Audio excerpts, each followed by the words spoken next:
Okay. Good morning, all of you. It's good to be back at the VCC for ICAI. It's been a long after which I've come back. So this year has been such that somehow one or the other person has been fallen sick. So same has been with me. I could not complete my classes with inter students, and now I'm back in shape, back in health, and ready to take your classes. So today we are going to start with one of the provisions, one of the legislations that has been provided for in your syllabus, which is Arbitration and Conciliation Act 1996.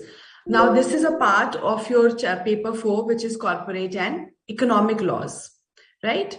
Now, when you talk about this, the first question that comes to the mind of the students that, ma'am, we are going to be chartered accountants. Why do we need to read about arbitration? Or what is the importance of this legislation, considering it's a whole legislation that we are talking about from the exam point of view? So let me answer the second question first, that it is important from exam point of view, get to see questions from 3 to 4 marks from this topic. Now, other than that, why is it relevant for students who are going to be chartered accountants in the future?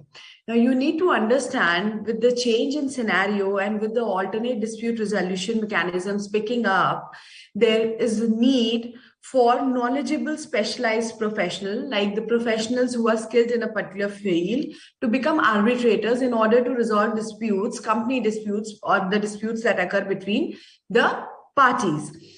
So, because chartered accountants are skilled with all kinds of financial transactions of the company, they are very well placed to become arbitrators and to be able to resolve the disputes and not go to the standard litigation mechanism. This is why this is very, very, very relevant topic for the students. If you would have ever seen the ICAI page, you would have noticed that they offer even courses for qualified chartered accountants who have completed, I think, 5 years of practice to become arbitrators, right? So it is a relevant area. It is a very, very interesting area, very simple topic, totally theoretical in nature. Basics are there, but it is a fun topic. So if you try and focus, you will get to know it's a very simple topic. There's nothing clumsy about it. It's straightforward, clear-cut legislations where things have been clearly defined. All you need to understand that in India, with the developing economy, with the developing society, human needs, there was a increase in the conflict of interest among the parties. People also became more conscious about their individual rights, and therefore litigation became an inevitable part of their life, because of which there was a rising incidence in the disputes. Now, there were certain problems associated with the standard litigation process. Firstly, they were very, very time consuming. They're very technical and complicated in nature. There are a lot of hidden costs associated. So not just you have to pay to your lawyers, or let's say if you are even opting for free legal aid, still there are so many hidden costs associated, like the cost of getting papers out, the cost of getting certified copies, procedural fees, court fees. So there are a lot of hidden costs. Plus high amount of pendency in our courts. So even though there has been a lot of technological advancements with our judiciary, with the COVID, you got to see that a lot of hearings were done virtually on digital platforms, and we ourselves have done that. But not every state is still ready or good to go with the virtual mechanism. Yes, Delhi has been very good, Mumbai has been good, but smaller states like Haryana or UP, still they are not very, very up to the mark with the digital program. So in order to meet the needs of the people, to reduce the burden of the courts, there was a need for a dispute resolution mechanism other than the court procedures, right? Now, the question arises, is it something really new that we have brought to our society, or it has always been existing?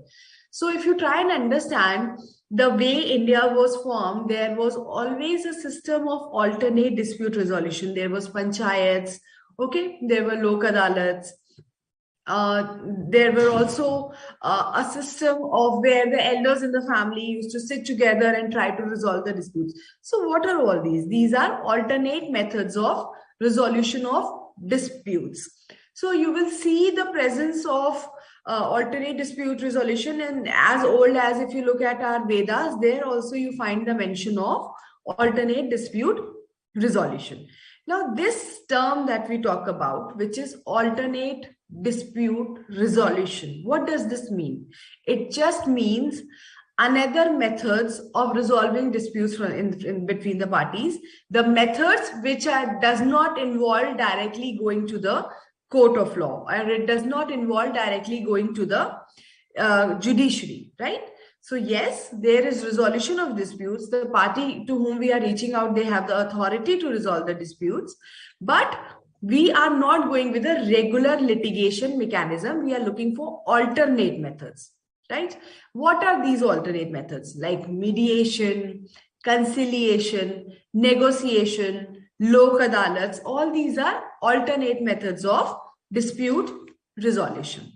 Right? So this is a brief basics on the alternate methods of dispute resolutions and the procedures that are followed. Are we good till here for everybody?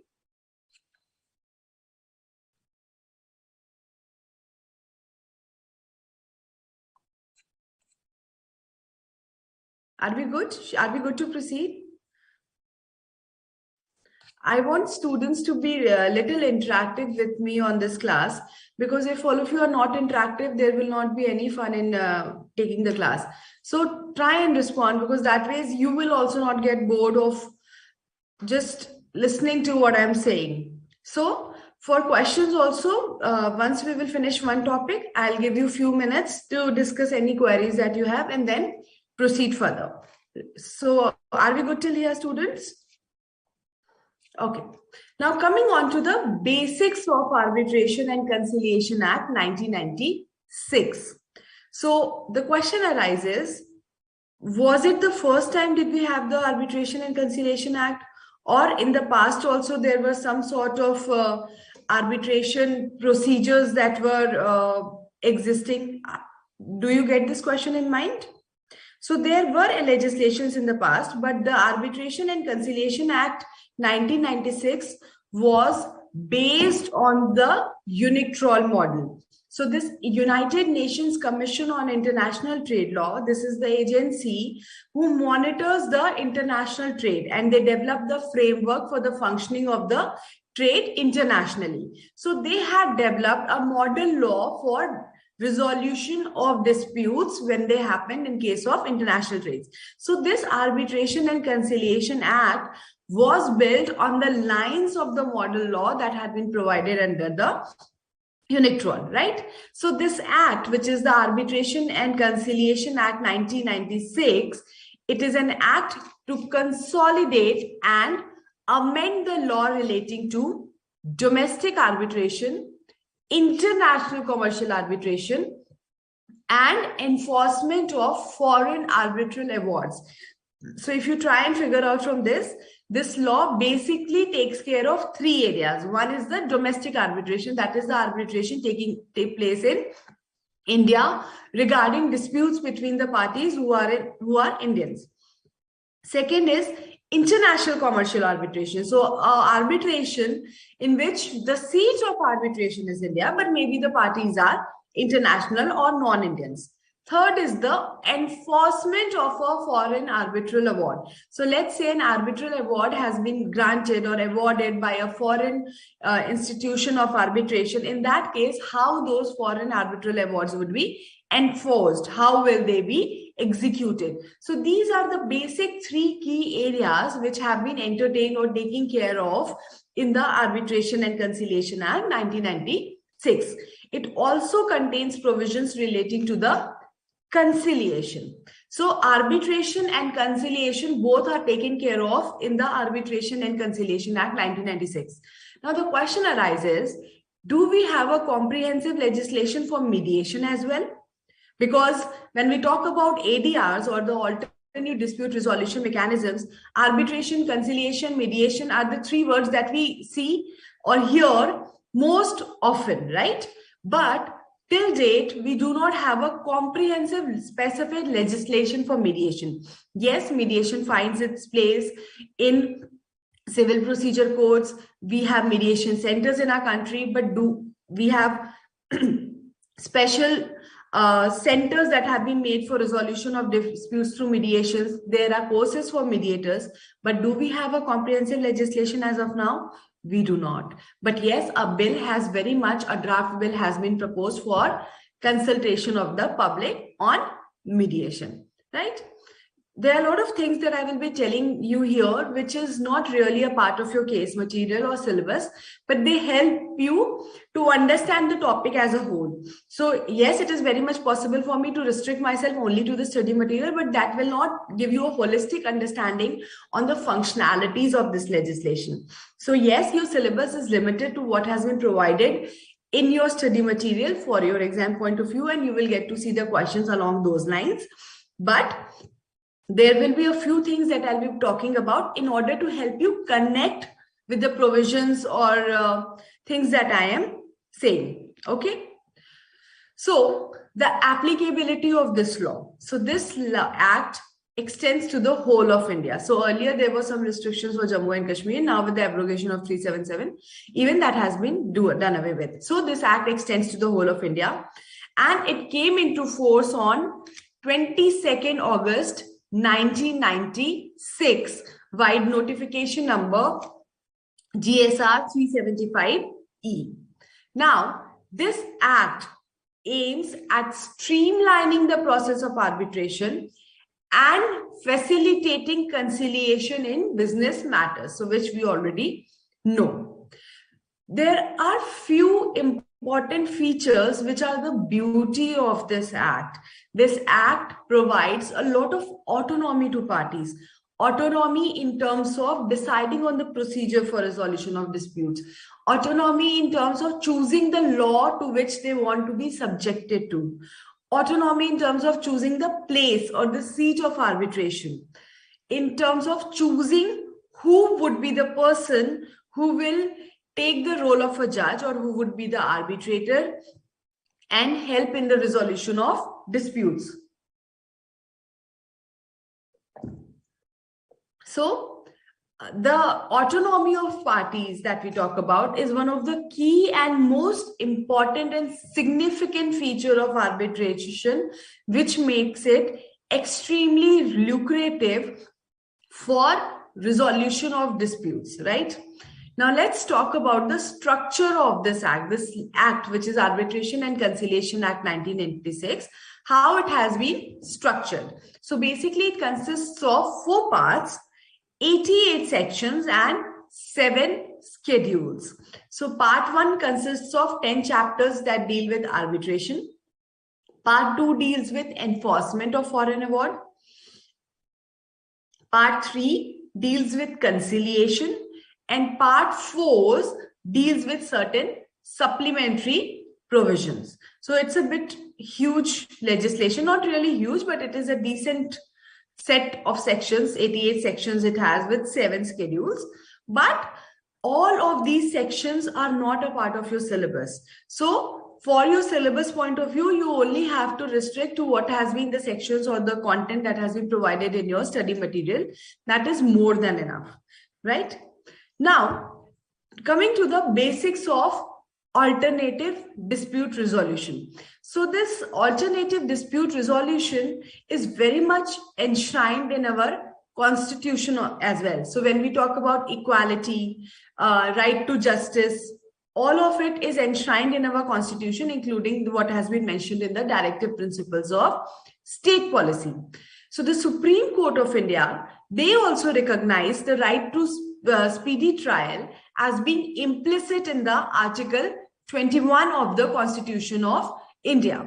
And they said that it was important that the justice should be delivered in shorter amount of time. The trial should be speedy. So if you're aware, all of you know that litigation takes a lot of time. There are cases which have been pending in court for 5 years, 10 years, 15 years.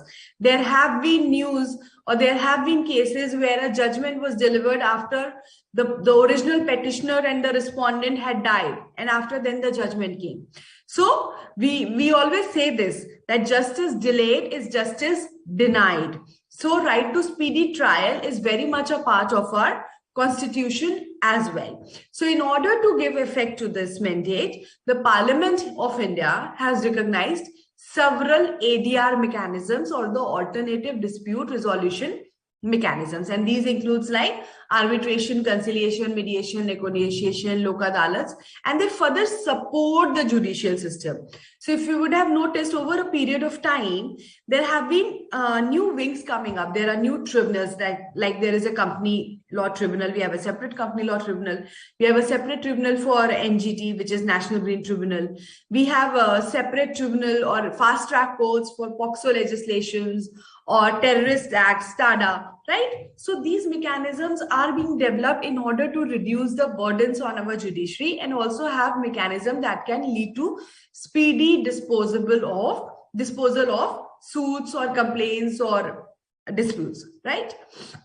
Now, talking about what is meant by ADR, what do you understand by the term alternative dispute resolution? So it refers to a means of settling dispute outside the courtroom, right? So procedure which is outside the courtroom. So do we necessarily understand that there is no technicality in these procedures?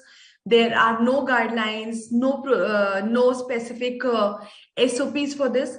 No, that's not the case. So even when you go for arbitration, yes, it is expensive. Arbitration in India is not cheap. It is expensive. Hefty fees are paid to the arbitrators. Whether you go for an institutional arbitration or you go for ad hoc arbitration, there are fees, there are procedures. So here, not only Arbitration Act is important, even the Civil Procedure Code becomes relevant, because the procedure for resolution of dispute, the civil disputes, has been provided in the Civil Procedure Code. However, you don't have to get into so much of detail, because that's not going to help you. As chartered accountants, you don't need to know so much of details of procedure. But yes, you should very much understand the basics. Now, talking about the advantages of ADR. So first is that the cost is lower. There is a greater flexibility of the process, higher confidentiality, greater likelihood of settlement, the choice of forum, and the choice of solution. So this is a bit of informal method where there has been a lot of autonomy given to the parties, and because there is a high amount of confidentiality, any discussion that happens during arbitration proceedings is highly confidential, and any content of it is not to be discussed with any of the third parties. So because of its confidentialities, the parties also have confidence that they can share all the information that can help in resolution of disputes. Another very important part of this ADR is, if you try and understand, the judges who are sitting in the judiciary, they come only from law background, right? They understand the law, they understand the implication of law, they understand the interpretation of law, right? But when you talk about company-related disputes, industry-related disputes, let's say there is a dispute between L&T and Government of India, right? So what is L&T? L&T is a construction company. So if you have ever had a chance, or if you would have seen the contracts, if you read the contracts that are entered into with the government to build bridges or to build a metro railway system, they're highly technical. There are words, there are timelines, there are procedures, there are words that are used in civil engineering field. So a lot of time, understanding those technical terms can be difficult for judges. But when you choose an arbitrator, you choose a person who has an expertise in that field, who understands the functionality of those fields, who understands the nitty-gritties of operation of those contracts, or how does that particular industry function. Because that particular person has a key understanding of that area, he is able to come to a better conclusion or to provide a better solution to the problems or to resolve the disputes. This is also one of the very, very important advantages or feature of the arbitration as such, right? Next, we talk about of the disadvantages of ADR. So it requires cooperative behavior of both parties. There is power imbalance between the parties. There is the lack of the possibility of interim measures, and there is a difficulty in enforcement of final outcome. So these are certain disadvantages of ADR. So as of now, we are generally speaking of the alternate dispute resolutions, right? Now let's talk about the legislations that deal with ADR. So if you talk about Lok Adalats, they find a mention in the Legal Services Authority Act. Arbitration and conciliation is governed by Arbitration and Conciliation Act 1996. Civil Procedure Code is also important, with the introduction of Section 89 in the CPC, which was amended in 2002. Conciliation, mediation, and pre-trial settlement methodologies have been introduced and accepted for the resolution of disputes. As of now, as I told you, we do not have a comprehensive legislation for mediation, but a bill has been proposed for public consultation in 2021, right? So are we good till here? Everybody is through with the basics and the concepts of alternative dispute resolution? Any questions till here?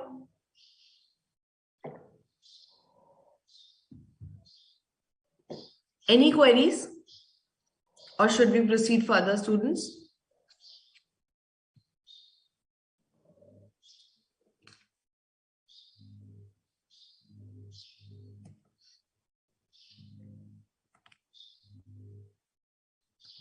Okay, so I'm proceeding further. So the next topic that we are going to talk about is arbitration. So as of now, we were discussing the basics of alternative dispute resolution. Now we are going to discuss arbitration at length and the provisions. So arbitration is an adjudicatory process in which a dispute is submitted to an impartial outsider who makes a decision which is binding on both the parties. So there are certain keywords that you get to see. The first keyword is that it is an adjudicatory process. So it's a process for adjudication of disputes. Who resolves the disputes? It is an impartial outsider. So impartiality, lack of biasness becomes an important feature, that the person to whom the dispute has been submitted, he should adjudicate upon the matter impartially. He should not be biased. Then this impartial outsider, he makes a decision, and this decision is binding on both the parties. So if you see here, the involvement of the Indian court system is very, very minimal. The parties themselves decide that in case of dispute between them, who will be that person, who will be the arbitrator, or who will help in the resolution of dispute, right? And then this person has to impartially, without any bias, adjudicate upon the matter and then make a decision, and this decision is binding on the parties. Then does this mean that there is no remedy against unfair treatment by an arbitrator or incorrect order passed, or there is no provision that we can challenge the arbitral award? That's not the case. We have limited areas available where court intervention can be taken help of, or court can intervene, but there are limited grounds in which the courts can intervene. Because if for everything we reach out to the court, the entire purpose of having alternative dispute resolution gets nullified. So there is no point having an alternative dispute resolution mechanism when we have to run to the courts for everything, right? So this arbitration is one of the oldest systems of ADR and has been administered by the traditional state. So for a valid arbitration, there is a prerequisite, that is a arbitration agreement. There has to be an agreement between the parties that whenever there is a dispute between them, they agree to resolve their disputes by arbitration. Now, because this is an agreement between the parties, it should fulfill all the requirements that had been provided for in the Indian Contract Act. That is, the parties should be of sound mind, should have attained the age of majority, should not be a minor. The consent should be free and not obtained through misrepresentation, force, or undue influences. The objective should be legal in nature. So the basic requirements of a valid contract have to be fulfilled, right? So now the question arises, can a person be forced to get into an arbitration? No. It is the free will of the parties. If they consent to it, they both agree to it, the disputes can be resolved through arbitration. Now, this is a decision the parties make at the time of entering into a contract, and they very much include the provision for the dispute resolution. So when I say arbitration agreement as such, we don't necessarily all the time see a separate agreement for resolution of disputes, but the agreements or the contracts that are signed between the parties, let's say a general contract for construction of bridge. So the terms and conditions of the contract would include a provision or clause for resolution of dispute, which always talks about the ADR method. So these days, whenever you look into a contract, if you go to the clause which talks about resolution of disputes, 90 to 95% situations, you will get to see that the first clause always talks about a ADR. And after ADR, then there is court mechanism, right? So now let's start discussing key important words or terms that will be used in this legislation and that have been defined under the Act.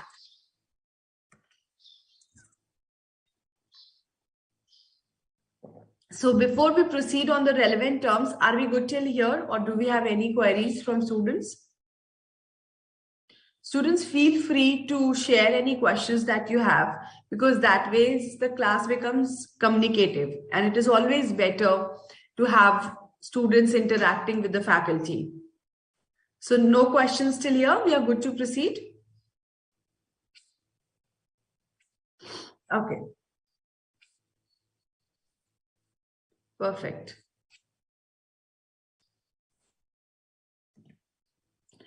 Now talking about the relevant terms that have been provided under the Arbitration and Conciliation Act. So we know, all of you are students of final, and you already know that the definition is generally provided in section 2 of the Act.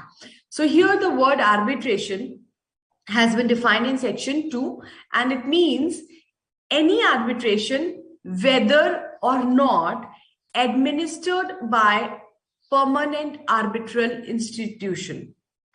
What do you mean by that? What is this definition trying to say? So generally what you get to see, there are two kinds of arbitration. One is an ad hoc arbitration and one is an institutional arbitration. So what is an ad hoc arbitration? Ad hoc arbitration is when you basically choose an arbitrator who is an independent person to arbitrate the dispute between the parties, right? And institutional arbitration is an arbitration where there is a body, there is an institution that has been created to resolve the disputes between the parties. So institutional arbitration have their own laws, they have their own rules, they have their guidelines, they have a list of arbitrators that have their available on the boards, they have efficient administration, they follow strict timelines, the quality of arbitral tribunal is under control. So that is an arbitral institution. So we have ICAI in India, we have a Singapore Institute of Commercial Arbitration, we have ICC. So there are a lot of institutions that are arbitration institutes in India. So either the provisions or the guidelines of arbitration agreement can say that the parties will choose an arbitrator who will arbitrate the dispute or resolve the dispute, or they can say that any disputes occurring between the parties will resolve by the rules and regulations that have been provided for in the ICC. So that becomes a institutional arbitration, right? Now, the next term is the word arbitral tribunal. So for arbitration, when we talk about the body who is arbitrating the matter, you always see the word AT, which is arbitral tribunal. Now, tribunal does not necessarily mean that it's going to be a panel of arbitrators. If he is a one single arbitrator, then also it is called an arbitral tribunal. If it is a panel of arbitrators, then also it is called an arbitral tribunal. So the number of arbitrator has no role on the definition of the word arbitral tribunal. So it means a sole arbitrator or a panel of arbitrator. The third term word is the word arbitral award, and it includes an interim award. So an award that has been awarded in between the proceedings of arbitration, that is called an interim award. So it is not yet final. It does not resolve all the dispute or does not address all the concern, but still it is an interim award that has been granted. Next is the word international commercial arbitration. So section says it means an arbitration relating to disputes arising out of legal relationships. So the word legal relationships is important. So this word was picked from the Unictrol model law. So there has to be legal relationships. So the question arises, can any dispute concerning illegal activities be resolved through arbitration? No, it cannot, because it involves arbitration relating to disputes arising out of legal relationship, whether contractual or not, considered as commercial under the law in force in India, and where at least one of the parties is an individual who is a national of or habitually resident in any country other than India. So for international commercial arbitration, at least one of the parties should be an individual who is a resident of another country, or is a national of another country, or he resides in any country other than in India. Or it could be a body corporate which is incorporated in any country other than India. So let's say Apple Inc. So it's a body corporate which is incorporated in US. So let's say there's a dispute between Xiaomi and this Apple Inc. It will become an international commercial arbitration. So recently, if you see, there has been dispute between Future Group and Amazon. Future Group and Amazon were having a dispute resolution at the Singapore International Arbitration Center, right? An association or a body of individual whose central management and control is exercised in any country other than India, or the government of a foreign country. So where there is a dispute with the government of the foreign country, then also it becomes an international commercial arbitration. The term party means the party to an arbitration agreement. The people who have signed the arbitration agreement, they are called party, right? The next is the word arbitrator, which is most widely used, but they have not been defined in the Arbitration and Conciliation Act. But if you generally understand it, he's a person who is appointed to determine differences and disputes between two or more parties by their mutual consent. It is not enough that the parties appoint an arbitrator. The procedures and the guidelines have to be followed. So are we good till here? Any confusion in the definitions part?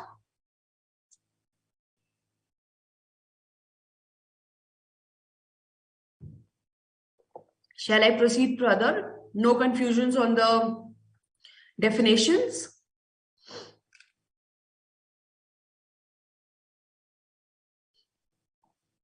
Okay. Now talking about the process of arbitration or how the arbitration takes place. So generally what happens, you largely get to see, let's say there are two companies, okay? One is Milton India, and one there is a large scale manufacturer. So let's say Milton is entering into a contract with ABC to be his vendor to manufacture a specific kind of vacuum flask bottles, right? So obviously, when there is a commercial relationship between the parties, there are high chances there can be some sort of disputes. The disputes can be related to the timelines of the delivery of goods, disputes related to the payment, disputes related to the quality of goods, disputes related to breaking the exclusivity. So let's say a particular design was to be manufactured for Milton only, and that vendor manufactures the same design for Cello as well, right? So such kind of disputes often arise between the parties. So when there is a dispute between the parties, how it will be resolved? So generally what you get to see that the parties appoint an arbitrator. So either one single arbitrator can be mutually appointed by the parties, or both parties appoint one arbitrator each, and these two arbitrators jointly appoint a third arbitrator who is called an umpire. Now this arbitrators, the tribunal, the arbitration tribunal, they are provided the dispute, the entire set of documentation with clear-cut complaint or the petition which mentions the dispute that is there between the parties is presented to them. They adjudicate upon the matter, so they take statements, they investigate the evidences, and they come to a conclusion which is called the arbitral award, and which becomes binding upon the parties. There are certain grounds that have been provided for the challenging of the award under Section 34, and those are limited areas under which an arbitral award can be challenged. Else, it remains binding on both the parties, right? So this is how a general basic arbitration proceeds. Now talking about the basic features of arbitration.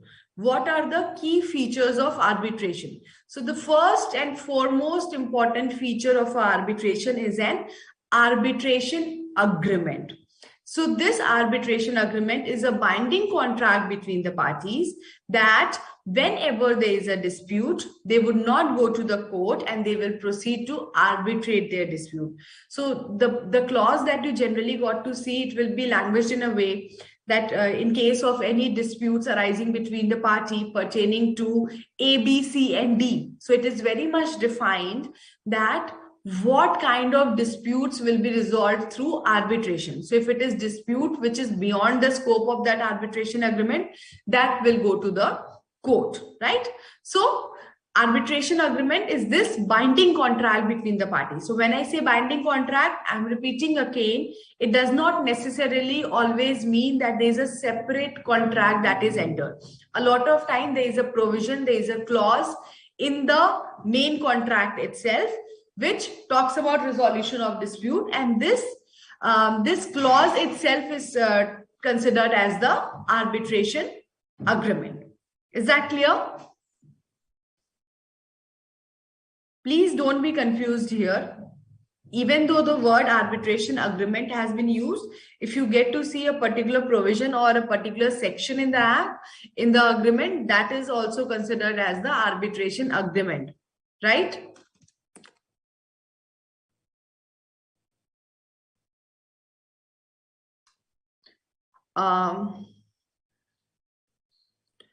Okay, there are a few queries that I've got. First, Pradeep is asking me, ma'am, practically arbitration is solved by lawyers. Yes, we see a lot of lawyers being present in this industry who are arbitrators, but a lot of professionals like chartered accountants, company secretaries, or senior people who resign, let's say, as the director of Indian Oil or a director of DRDO, we see even such people are arbitrators. So a lot of times you see the companies which are involving high stake matters, they have a panel of arbitrators. They don't appoint just one person as an arbitrator. So one of the person may be a person holding an expertise in that particular technical knowledge in that area. There would be another person who would be very good in terms of understanding of the procedure of law. So this is why there is a provision for providing for a panel of arbitrators as well, right? Next question is by Sumit. He's asking me, ma'am, arbitral tribunal is to be set up under this Arbitration Act. No, Sumit, arbitral tribunal is not like a company law appellate tribunal that we get to see, or company law tribunal that has been set up under the Companies Act and there's a separate code for that. Arbitral tribunal is nothing but a person, maybe me or you, if you become a chartered accountant later and qualify as an arbitrator. So it is just a person, he, himself, or 2 or 3 people together become the person who resolve the dispute. So there is no as such setting of a court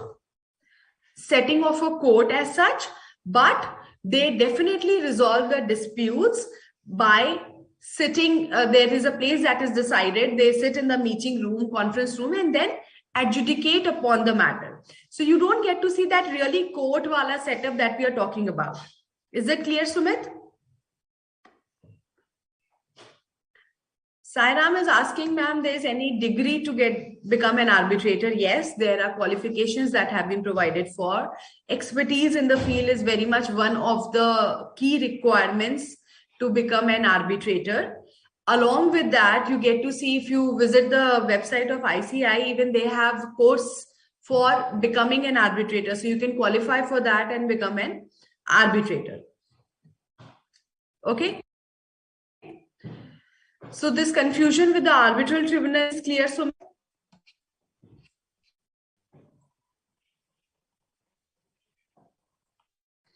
okay.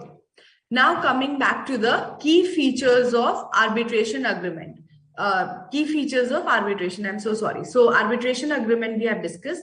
The second point is we need a arbitrator. So whether it is one arbitrator who is chosen or it is a panel of arbitrators like 3 or 5 or 7, they are known as the arbitral tribunal, and they are very much similar to the judge of the court. These are the people who decide the disputes between the parties.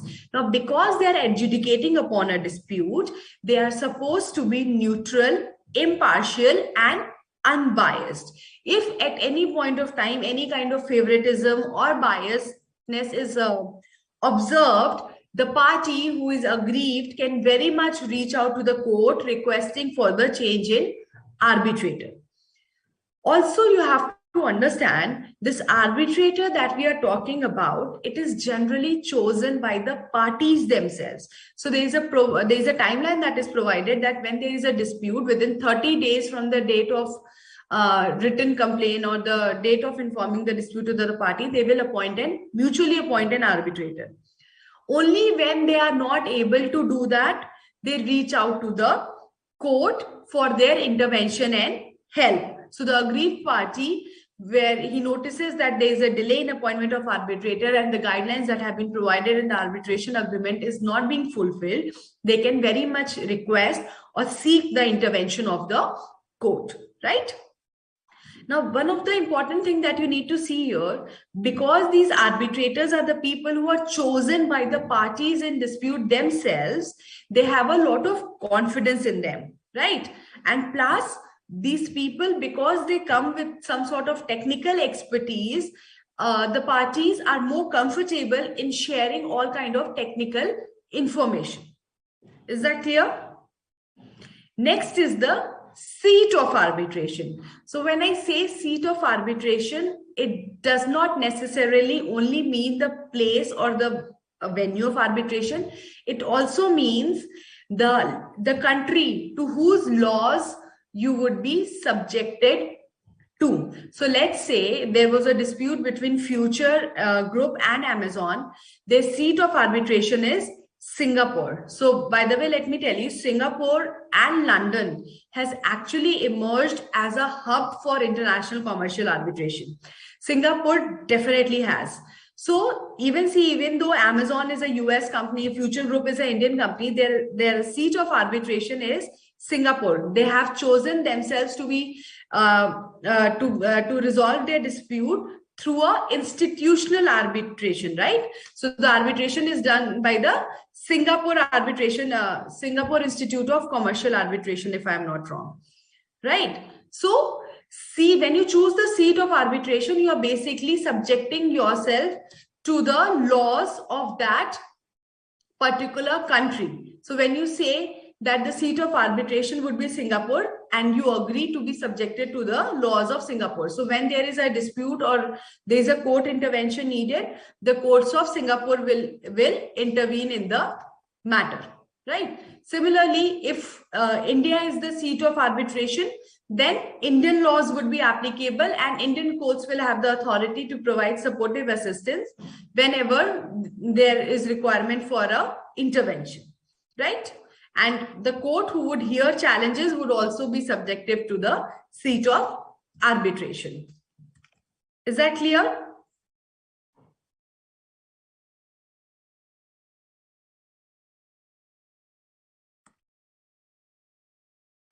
Okay. Is asking me what is the difference between arbitration and liquidation. Arbitration, Geeta, is a method of resolution of dispute. Liquidation of a company happens when company's debts are way higher than their earnings. Then the assets of the company are liquidated, are dissolved in order to pay off the debts. How come they are similar? In arbitration, one of the decision that would have been taken by the arbitral tribunal could be that the assets of the particular company would be liquidated and a company would be paid. So let's say there's a dispute between company A and company B regarding payments, right? So let's say payment of 100 CR or something is due. So arbitral tribunal can very well pass an award that some of the asset of the company would be liquidated in order to pay off this debtor. But arbitration and liquidation are nowhere linked. I don't know how come you ended up linking arbitration and liquidation. Arbitration is a method of resolution of disputes between parties, and it is a type of alternative dispute resolution. Sumit is asking me, ma'am, can arbitration be filed in foreign countries only when there is one foreign party, like in case of Amazon? Not necessarily. So if you see, autonomy is one of the key features of arbitration. So if the parties want, if the parties, both the parties are Indian, if they want, they can choose to resolve their disputes through institutional organization and have their seat of arbitration in a country other than India. There's nothing wrong in that. There's no restriction on choosing on the seat of arbitrations. Companies are free, or the parties are free on to decide on their place of arbitration. Is that clear, Sumit?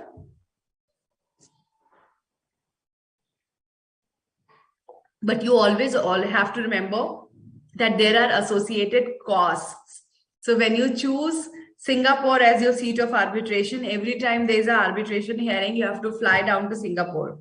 Your arbitrator would be from Singapore maybe. So he would be paid according to the Singaporean currency, Singaporean dollars. So there are associated costs that are taken into consideration when the seat of arbitration is determined. So it all depends on the scale of business, the matter that we are talking about, the kind of disputes that we are expecting, what is the stake that the parties have in the agreement that or the project that they have entered into, right? Yes, arbitration is an acceptable method of alternative dispute resolution across the world. Even the United Nations proposes for arbitration as a method of dispute resolution. So yes, separate countries have their separate laws, just the way India has Arbitration and Conciliation Act 1996, but it is a universally accepted procedure for dispute resolution.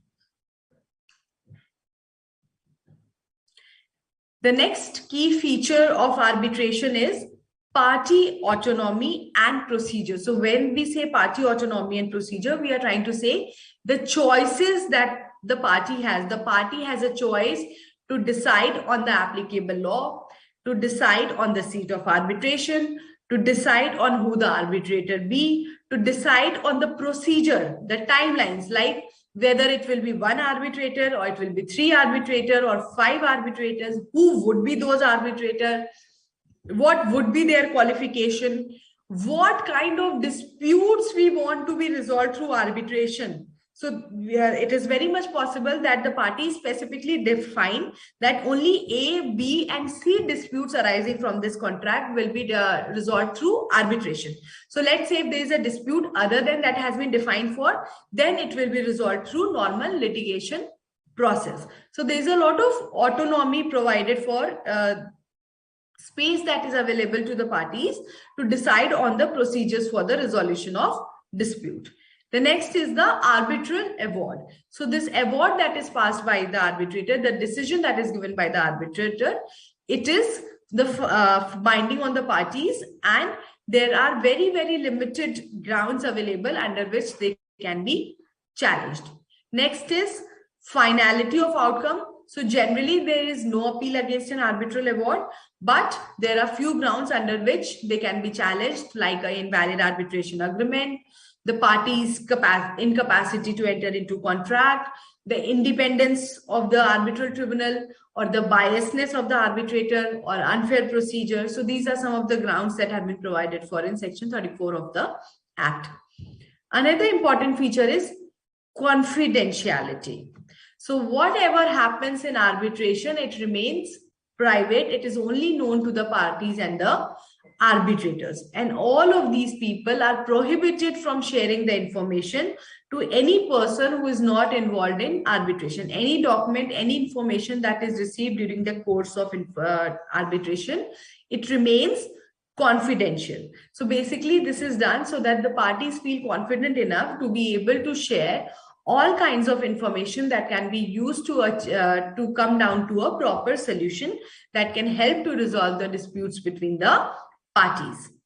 Next is the enforcement of arbitral award.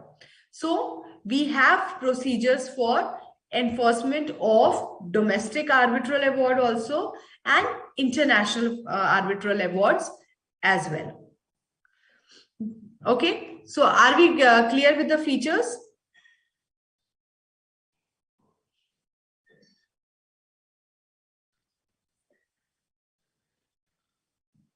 Sumit, you are right. This act applies to whole of India, including Jammu and Kashmir. But I'm not saying this act applies to a foreign jurisdiction. A party of a foreign jurisdiction might want to choose to be subjected to this act. So let's say, if you look at this dispute between Future Group and Amazon Group, Future is an Indian company, Amazon is a US company. What did they do?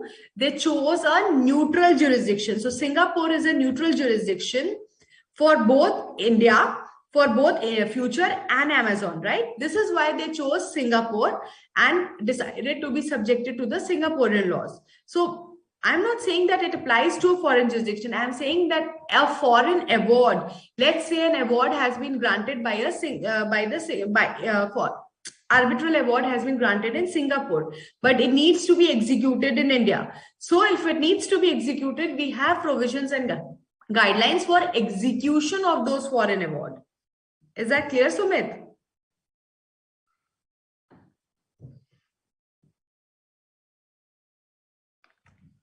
Please answer me, Sumit, if it's clear.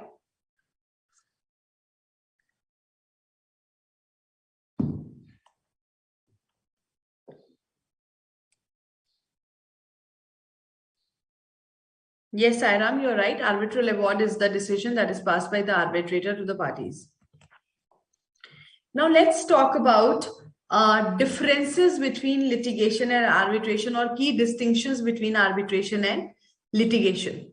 So litigation takes place in court. But in case of arbitration, the place of arbitration is chosen by the party. It could even be the conference room of a hotel. It could be the conference room of the company. It could be anywhere. A judge is assigned by the court and the litigant has no say on who will judge their dispute. But in case of arbitration, the arbitrator is selected by the parties. It is only when the parties are unable to select the arbitrators, one of the parties can reach out to the court and request for appointment of the arbitrator. So because there is a party autonomy in the choice of arbitrator, they can choose people with appropriate expertise, educational qualification, trade experiences, etc. as arbitrator.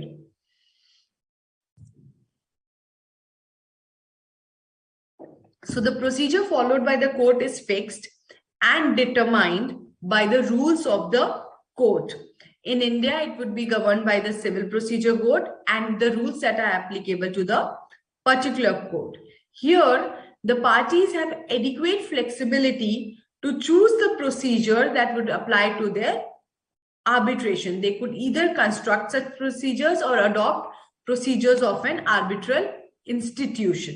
So either they can have their own guidelines and procedures in place, or the procedures that has been prescribed by arbitral institutions can be taken into consideration. So usually a lot of times bigger companies go for institutional arbitration because they are more structured, better managed, they better follow timelines, they have already a panel of arbitrators from whom an arbitrator can be chosen from. So it becomes easier to operate. So yes, a lot of companies these days are preferring for institutional arbitration. The proceedings are generally open to public. In other words, there is little privacy and confidentiality. But here, in case of arbitration, confidentiality is one of the key characteristics. So apart from the parties and their lawyers, there is no other person who is permitted to participate in the arbitral proceedings. Court decisions are subject to numerous appeals. So let's say if your matter is in trial court, you go for an appeal to the High Court, from High Court to the Supreme Court. So there is no finality of decisions. It takes a lot of time by the time the final award comes from the Supreme Court. But arbitral awards are final in nature. They can be challenged on very, very limited grounds that have been specifically prescribed under Section 34 of the Arbitration and Conciliation Act. It is often difficult to enforce judgments of court of one country in foreign country, but when it is about arbitral award, enforcing an arbitral award is easier because it is governed by international treaties such as the Recognition and Enforcement of Foreign Arbitral Awards 1958. So there are treaties between countries through which the foreign arbitral awards could be enforced. So are we good till here?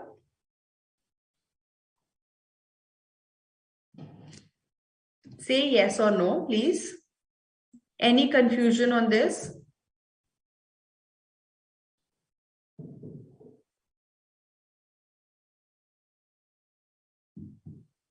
I'm waiting for your replies, students. Please let me know, are we through with this and we can proceed further? Okay. Now, talking about the authorities under the Act. Who are the people who will have authority whenever there is some sort of intervention needed? So, Arbitration and Conciliation Act provides for three different authorities: the Judicial Authority, the court, the Supreme Court, High Court, or a designated person institution. So Judicial Authority as such, if you look at the word, it has not been defined in the Act, but it includes court and other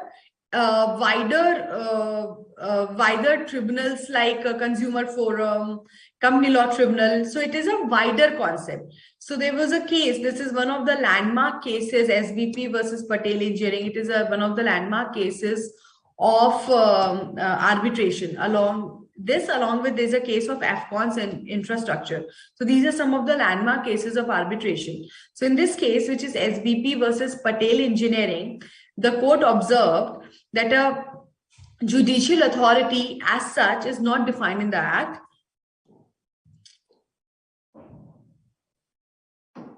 It would certainly include the court as defined in Section 21E of the Act, and would also include other courts and may even include a special tribunal like the consumer forum. So this concept of judicial authority is wider than the concept of courts that is ordinarily understood, and would include special tribunals and the quasi-judicial authorities as well. So basically every court is a judicial authority, but every judicial authority is not a court. Next is the court. So the word court has already been defined, and after the amendment that came into picture in 2015, when we talk about the international commercial arbitration, the court would be the High Court. So for original jurisdiction, you will reach out to the High Court directly if it is a international commercial arbitration. For other arbitration, it would be the District Court and High Court exercising original jurisdiction. So when I say district court and high court exercising original jurisdiction means the jurisdictions of the courts are segregated based on their on the money. So basically, if you look at as of now, Delhi High Court can take up Delhi lower courts can take up matters up to 2 crores, right? So if the matter is above 2 crores, the dispute would be referred to the High Court. But for matters involving up to rupees 2 crores, it will be referred to the district court. So this is called the original jurisdiction. So when we talk about courts, and there is an intervention of the court that is needed for the international commercial arbitration, the court would be the High Court, but for domestic arbitration, it would be the district court and the High Court exercising original jurisdiction. Is that clear?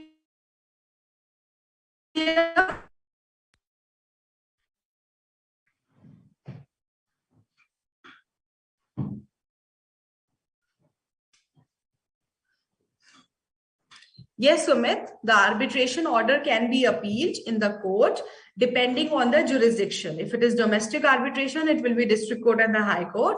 And if it is international commercial arbitration, it is directly the High Court. But yes, the appeal lies, but there are limited grounds for appeal. Is that clear? What is your concern, Sairam? You just mentioned no, ma'am. What is not clear to you? Please let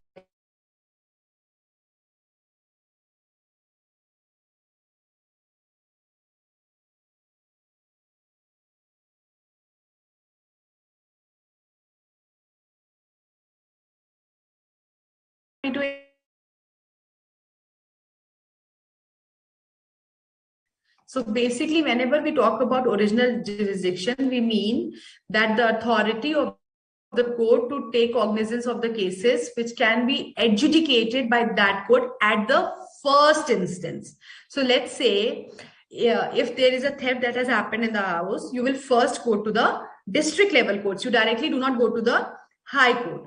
And the appellate jurisdiction of the court is to hear the appeal from the lower court. So there are certain matters in which the high courts are reached out directly.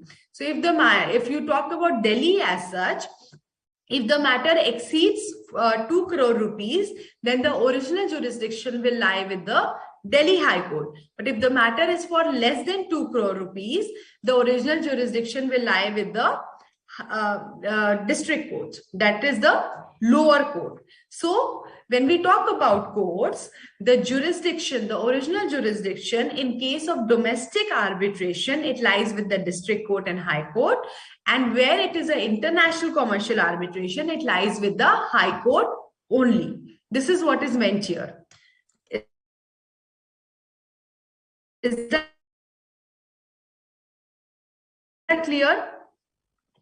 That has been provided for authorities for the court, for the word court. So for the court means in the case of an arbitration other than international commercial arbitration. So when we say other than international commercial arbitration, we mean domestic arbitration, right?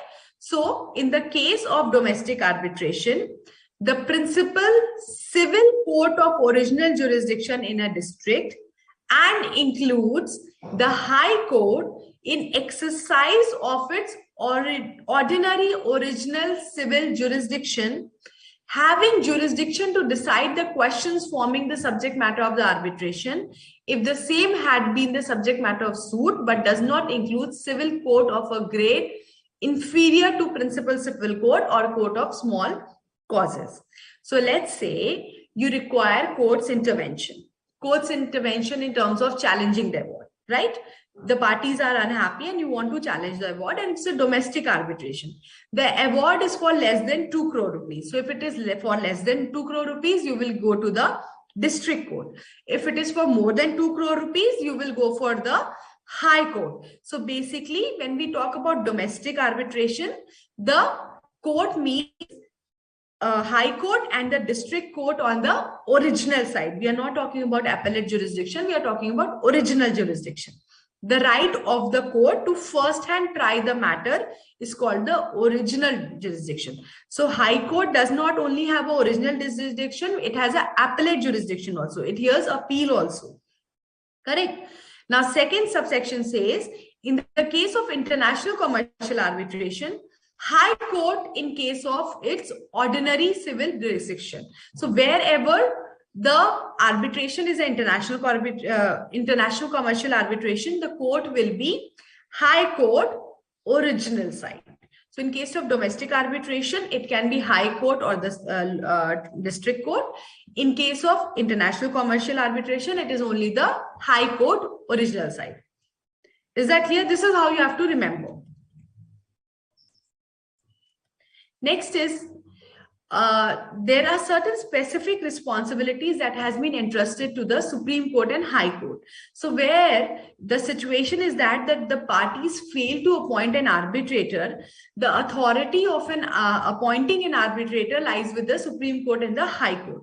So where the arbitration is the international commercial arbitration, appointment of arbitrator can be done by the Supreme Court, and where the arbitration is the domestic arbitration, the appointment of arbitration is done by the High Court. So domestic arbitration, appointment of arbitrator by High Court.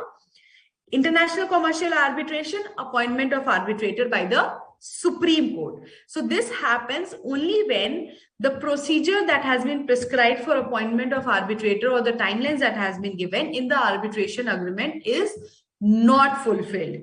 Let's say there is an arbitration agreement that says that any disputes occurring between the parties in relation to this agreement shall be resolved by arbitration through a sole arbitrator to be mutually appointed by both the parties within 30 days from the date of information of the dispute. So what has happened here? One arbitrator has to be appointed, and that arbitrator has to be mutually appointed by both the parties, and this appointment has to be done within 30 days. So let's say let's say today on, what's the date today? 11th February, Party B is informed of the dispute to Party A. So from 11th February, they have 30 days to appoint arbitrator mutually. So Party B proposed names, A did not agree. A proposed names, B did not agree. Somehow within 30 days, they were not able to mutually appoint an arbitrator. In this case, because this arbitration is a domestic arbitration, either of the party can reach out to the High Court and request for appointment of the arbitrator. Similarly, when the arbitration is an international commercial arbitration, either of the party can reach out to the Supreme Court to appoint an arbitrator. So appointment of arbitrator lies with the High Court in case of domestic arbitration and Supreme Court for international arbitration. When we talk about authorities, the courts who can exercise jurisdiction, when it is domestic arbitration, it will be district and High Court original side. And when it is international arbitration, it is High Court original side. Is that clear? Is that clear, guys?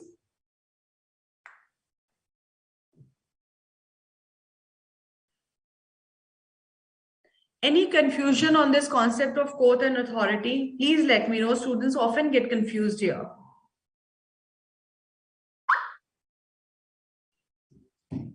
Is it clear?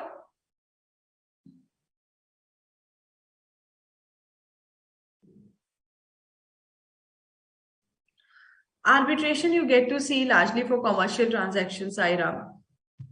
You don't get to see them for family disputes. They are not resolved through arbitration. It is commercial transactions, civil disputes that are resolved through arbitration. Is this concept of court and authority clear to all of you? The jurisdiction of courts in terms of appointment of arbitrator and jurisdiction on the original side? Please say yes or no.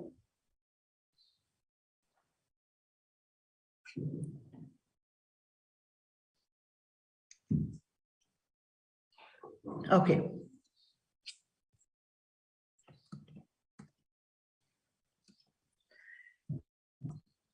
Proceeding further. Now coming to the term arbitration agreement. So we'll discuss the arbitration agreement in detail. So we know that the heart of arbitration lies in arbitration agreement. If there is no arbitration agreement, the dispute cannot be resolved through arbitration. They will go to court for litigation. But supposedly, today, two parties have entered into a contract and they did not provide for resolution of dispute through arbitration. Later on, when the dispute occurs, they mutually agree that for this dispute, they want this dispute to be resolved through arbitration. Then is it possible to refer the dispute for and get it resolved through arbitration? Yes, then also it's possible. So all these things we'll be discussing in detail. So we always know that arbitration agreement is the heart of arbitration. If there is no arbitration agreement, there is no consent of parties to resolve their dispute through arbitration. Arbitration will not come into picture. So generally, every party has a right to reach out to the court under Indian Contract Act. And this right cannot be taken away until and unless the parties have mutually agreed and consented to resolve their disputes through arbitration. So there is an exception that has been carved out for arbitration as such. Now, for getting the arbitration agreement into place, consent of the parties is fundamental. So free consent of both the parties should be there, in which they agree to resolve their disputes through argument, and the document which notes this consent is called the arbitration agreement. So the concept of arbitration agreement is spelled out in section 21B of the Arbitration Act and section 7 of the Arbitration and Conciliation Act. So 21B says agreement means an agreement referred to in, sorry, what did I miss here? Some section has been missed. Let me cross check this. I don't want to quote an incorrect section in front of you so that you later on get confused and ask me. So section referred to in section 7, right? I missed writing section 7 here.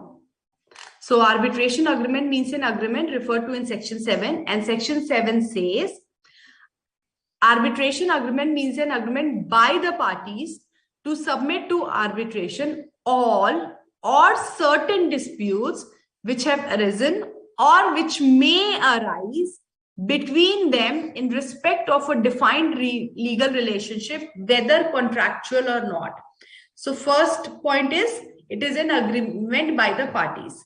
Agreement to submit to arbitration all or certain disputes. So parties can define whether all the disputes pertaining to a contract will be submitted to arbitration, or only disputes pertaining to the payment of money or timelines of delivery of goods will be submitted to the arbitration. So it says arbitration agreement means an agreement by the parties to submit to arbitration all or certain disputes which have arisen or which may arise. So there can be two situations. Either the dispute has already arisen and the parties agree to resolve it through arbitration, or there can be a situation where the parties already have consented that in future, if there is a dispute pertaining to this, we will resolve them through arbitration. Correct? Is this clear?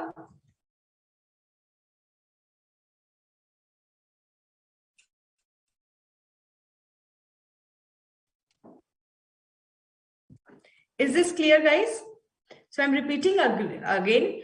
Arbitration agreement means an agreement by the parties. That means the parties to the contract are agreeing to this, to submit to arbitration all or certain disputes. So either all the disputes will be referred or certain disputes which have arisen or which may arise between them in respect of a defined legal relationship, whether contractual or not.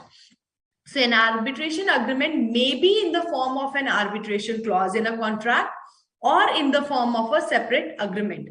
An arbitration agreement shall be in writing. So an oral agreement is not enough. It is mandatory that the arbitration agreement shall be in writing and be consented to, be given a free consent to by the parties to it. Is that clear?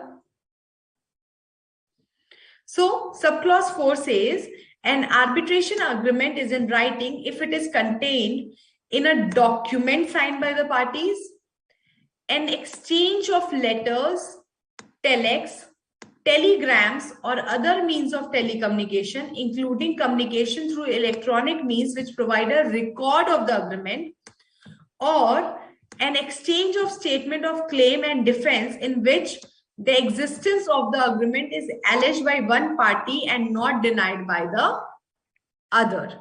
So any of it could constitute an arbitration agreement. So wherever through the conversation between the parties, it appears that they wanted to settle their dispute through arbitration, their willingness and the consent was evident, in that case, that communication will also be termed as an arbitration agreement. The reference, subclause 5 says, the reference in a contract to a document containing an arbitration clause constitutes an arbitration agreement if the contract is in writing and the referent is such as to make that arbitration clause a part of the contract. So a lot of times parties may refer to some other contract which contains the arbitration agreement. So that cross-referencing is also permitted and it will be considered as a arbitration agreement. Is that clear? Okay, before I proceed, Pradeep is asking me, ma'am, jurisdiction, how and who will decide? Jurisdiction is already defined in the jurisdiction of the courts. The High Court, the Supreme Court, the lower courts already have their jurisdictions defined. The pecuniary jurisdiction, the territorial jurisdictions, they have already been defined. Based on that, the choice is made whether it will go to the trial court or the High Court. So I told you, let's say the award is for more than 2 crore rupees. Then the appeal will lie to the High Court. But if the matter is for less than 2 crore rupees, it will go to the district court. Now, when we say district court, if we talk about Delhi only, there are a lot of districts. There is a Saket court, there is a Tis Hazari court, there is a Dwarka court, there is a Rohini court. So there are so many courts. Each court has a territorial jurisdiction. So based on the place of the parties, the place of business of the parties, the territorial jurisdiction is determined, and accordingly in that court, the matter will be adjudicated. Is that clear, Pradeep?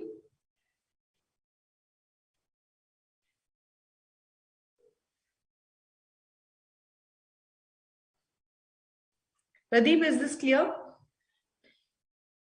Everybody is clear on basics of arbitration agreement that we discussed? Everyone is clear on that? Please let me know. Then I'll proceed further. Okay. Now talking about types of arbitration agreement. So basically there are 2 types. One is the arbitration clause, which you get to see in the principal contract. And second is the submission agreement. So submission agreement is an agreement to refer disputes that already exist. So if there is an existing dispute, they can be referred to arbitration through a submission agreement, right? So there is an example here. In 2014, Company A, an automobile manufacturer entered into a JV, which is a joint venture agreement, with Company B, the largest manufacturer of tires, for supply of all-terrain tires for its latest car. Both the companies are registered under the Companies Act 2013. Now, there is the first scenario. The JV agreement carries the following clause: all disputes shall be arbitrated in Mumbai.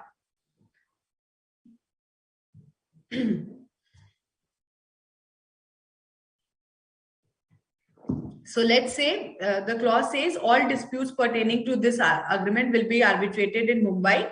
That means this is an arbitration clause which talks about the future disputes that may arise. But there is another scenario where the JV agreement does not have a clause relating to arbitration. Then there is a dispute between the parties concerning the quality of tires in 2016. Now, in order to resolve this dispute, parties entered into an agreement that noted that all disputes, including quality of tires supplied by company B to company A, shall be submitted to arbitration. So what is this? This is a submission agreement. The parties enter into an agreement to resolve the dispute through arbitration after the dispute has already taken place, right? So two situations can be there. One is the disputes are to be resolved when they arise in future and the parties pre-hand decide to it. Second situation is there is no arbitration clause, but after the disputes arise, parties agree to resolve it through arbitration. So such an agreement becomes the submission agreement, submission arbitration agreement. Is that clear? Is that clear, everybody? Please let me know if this is clear to all of you.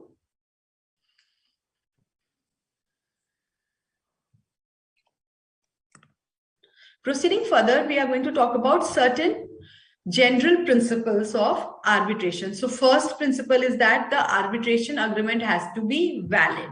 So when we say a valid arbitration agreement, that means key tenets of the Indian Contract Act has to be fulfilled. Second is the consensus ad idem. Consensus ad idem means there is a clear consent from both parties and there's, I'm sorry, there is no uncertainty or ambiguity of words. The parties have clearly consented to submit their disputes to arbitration. If the words are vague, if there is uncertainty that can be interpreted from the choice of language, in that case, consent becomes invalid or void. Second is ouster of jurisdiction. That means any party unilaterally going to court will be referred back to the arbitration. So if the agreement between the parties provide for resolution of the dispute by arbitration and the dispute as such is the subject matter of arbitration, in that case, one of the parties on its own cannot get directly to the court for resolution of the disputes. Even if they go to the court, they will be referred back for arbitration. The courts will not intervene.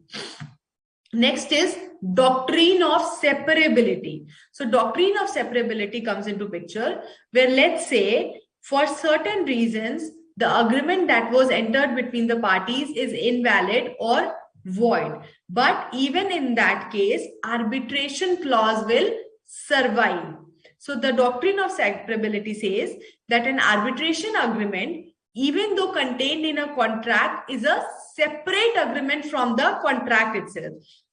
So even though it is just a clause, it is treated as a separate agreement. So if for any reason whatsoever, the agreement becomes invalid, the principal contract becomes invalid, still the arbitration clause will survive.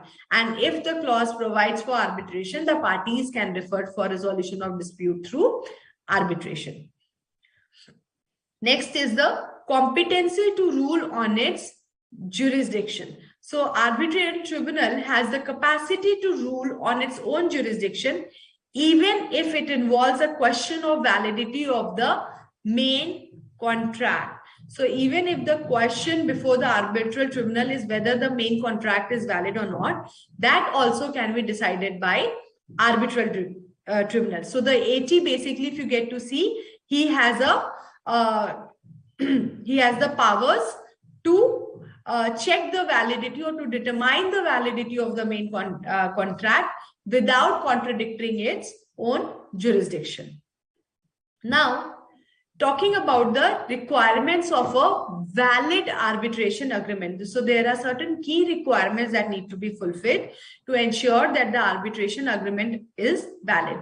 And these requirements can either be gathered from the statutory provisions, that is the provisions or the sections that had been provided in law, or based on the decided case laws. So the cases that are decided by the courts, and if they provide any requirements of a valid arbitration, that also becomes the requirement. So the first requirement, if you see, if you refer to the definition that we read here.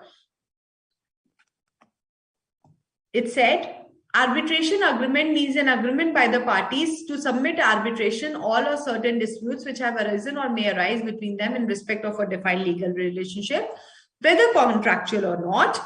An arbitration agreement shall be in writing. So the first requirement of a valid arbitration agreement is in writing. So arbitration agreements always have to be in writing. It does not necessarily mean it has to be in one single document, but it has to be in writing. There is no specific form or template for an arbitration agreement, but it should be in writing, either on emails. Let's say you get into a contract for supply of chocolates for your office or supply of coffee from a vendor, right? So you have not entered into some contract with the vendor for the supply of coffee, but the bills that he provides, it says that any disputes pertaining to this transaction will be resolved through arbitration. In that case, it becomes and you have put your signature on that invoice and you have accepted the invoice, then it becomes a arbitration agreement. So I've given you a few examples where how different kind of writing could be considered as a valid arbitration agreement. So you see here, C owns a shop in Chandni Chowk dealing in ready-made clothes. D is a supplier of clothes to C. They have been doing business for many years. No separate written contract exists between them. However, for each consignment, D issues an individual invoice to C on the basis of which payment is made. Each invoice contains the following note: all disputes pertaining to transaction, if any, will be subject to the arbitration rules and regulation of Bharat Merchant Chamber. So what is happening here? This is a arbitration agreement. Another example, if you see,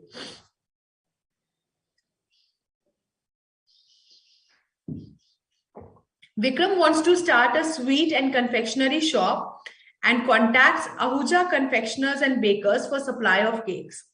The entire communication between the parties took place over email.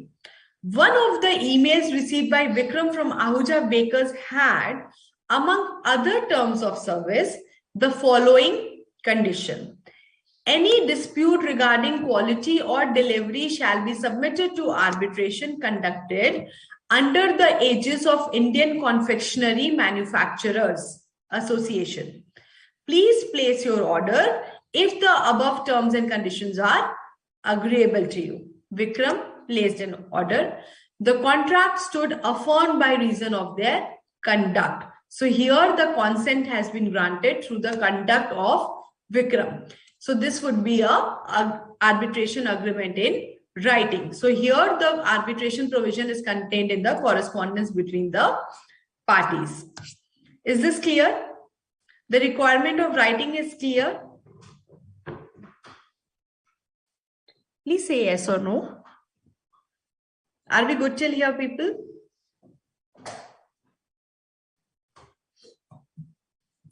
So before proceeding further on the remaining requirements of a valid arbitration agreement, I think it's already going to be 8:30. We can take a quick 5 to 7 minutes of break here and then come back again. Is it fine with all of you? If we take a break and then join again? Okay, so we will take a quick break of 5-7 minutes and then be here again. So I'll see you guys in another 5 minutes. Okay.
Hope everybody is back on their seats and we are good to resume.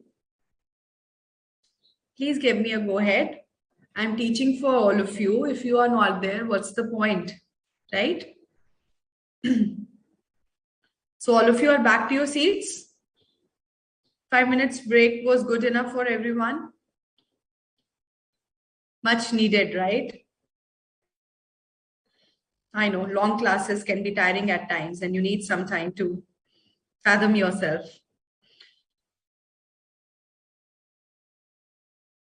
Are we good?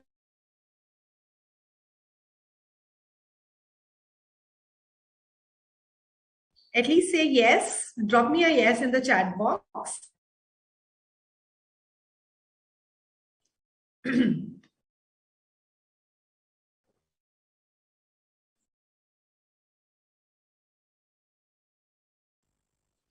Are we going to see students? I'll wait for another 1 minute. I'm waiting to hear a yes from you because else there is no point.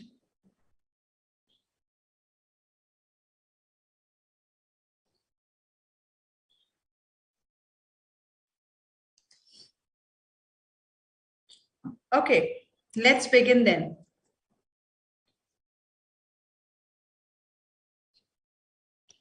Okay, so we were talking about the requirements of a valid arbitration agreement. So first requirement that we got to see is the thing that it has to be in writing. Writing does not necessarily mean that it has to be a proper structured contract. It could be even as part of a terms and condition on an invoice. It could be as part of a communication over email, telex. So anything which gives a record and can show that parties have consented to it is good enough. But it has to be in writing, that is enough. Just saying that, okay, that day when we spoke to each other, we said ki kabhi ladai, if there is any fight between us, then we can go for arbitration. That is not enough. So writing is a mandate. Second important requirement is a valid arbitration agreement is a consent. So consent has to be a consent ad idem. That is a clear-cut consent where there is no ambiguity, there is no vagueness. So basically the consent of the parties has to be gathered from the wordings of the agreement. So the wordings of the agreement, the wordings of the clause for resolution of dispute through arbitration should clearly specify or should clearly communicate the intent of the parties to resolve their disputes through arbitration. And the wordings of the clause where it merely contemplates the possibility for going for an arbitration is not enough. So the language has to be such that it is clear, crisp, specific, without any ambiguity or vagueness. If there is any sort of ambiguity or vagueness, it will define the purpose. The consent have always to be clear without any confusion. So if you look at this example here, the parties had a contract with a clause 16 that if during the continuance of the partnership or at any time afterwards any dispute touching the partnership arises between the partners, the same shall be mutually decided by the partners or shall be referred for arbitration if the parties so determine. So what do you think? The consent is clear here or not? Is it a clear consent or a consent? If you have words here, the same shall be mutually decided by the partners or shall be referred for arbitration if the parties so determine. So there is a language which says if the party so determines. So it can be referred for arbitration if the party so determine. That means still the consent is not clear. It is yet not decided that if there is a dispute in between the parties, it will be referred for arbitration, right? So this need for further agreement between the parties makes this consent vague, correct? Next requirement is that there has to be a defined legal relationship. That means the relationship between the parties has to be for legal activities. Anything concerning illegal activities cannot be submitted to arbitration. The fourth requirement is a final and binding award. So the parties to arbitration agreement must agree that the determination of their substantive rights by a neutral third person acting as the tribunal would be final and binding upon them. So the parties mention it in the clause that they will be decided upon the dispute between the parties will be resolved through arbitration, and the decision of the arbitrator shall be binding upon the parties. So if you ever get hands on any contract or pick up contracts online and go through the arbitration clauses, you will see these kind of languages being used there. So if you read here, look at this example. This clause says any other questions, claim, right, matter, thing, whatsoever in any way arising out of or relating to the contract designs, drawings, specifications, estimates, instructions, or orders, or those conditions of failure to execute the same, whether arising during the progress of the work or after the completion, termination, or abandonment therefore, the dispute shall in the first place be referred to the chief engineer who has jurisdiction over the work specified in the contract. The chief engineer shall within a period of 90 days from the date of being requested by the contractor to do so, given written notice of his decision to the contractor. Chief engineer's decision shall be final. Now, what is happening here? It says that the decision of chief engineer is final. The dispute has to be resolved through arbitration. But the only problem here is that the chief engineer is not a neutral third party. He has the control over the work specified in the contract. So always remember, one of the valid requirements are that the arbitrator has to be a neutral third party. He should not be a person who is somehow associated, who has some interest in the matter, or is somehow related to the directly or indirectly related to the project. So this is why there will be a biasness here. Next requirement is specific words. So mere use of words like arbitration or arbitrator in a clause will not make in an arbitration agreement.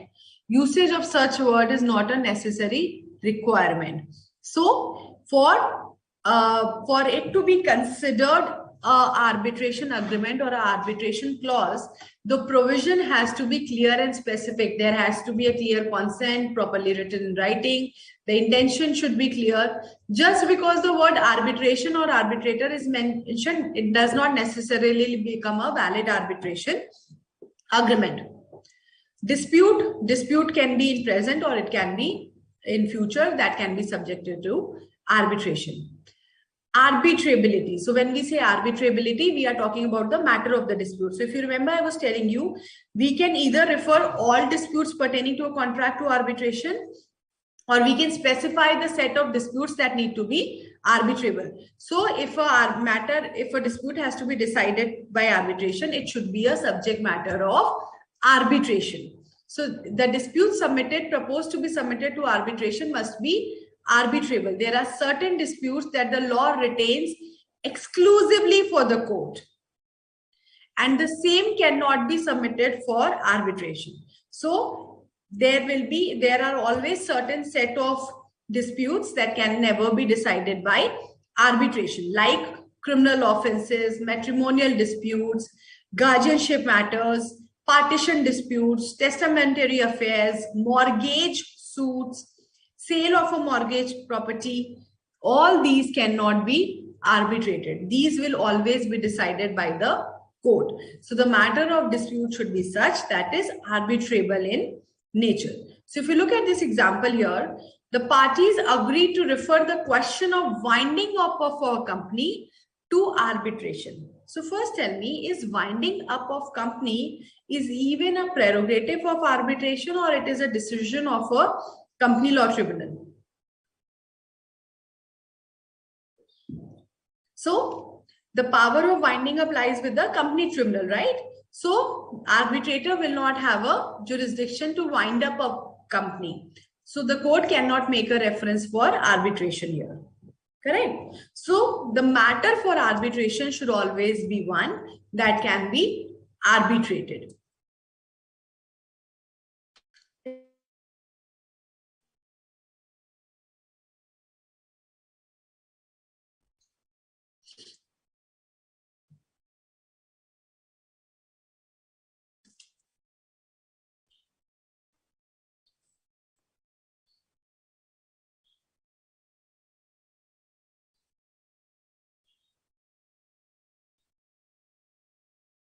I didn't get your question, Pradeep. But in writing point mentioned only agreement in writing. Yes, the agreement has to be in writing, but the consent is also a valid requirement, right? What is your concern? I didn't get your question. Sorry. Reframe your question so that I'm able to answer it better.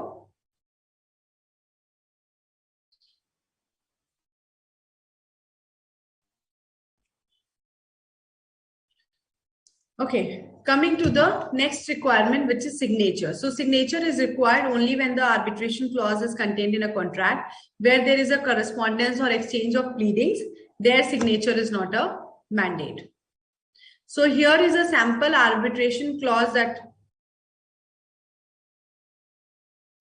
okay, before I proceed on to a sample arbitration clause, Pradeep is asking me, ma'am, what is the difference between writing and specified word point?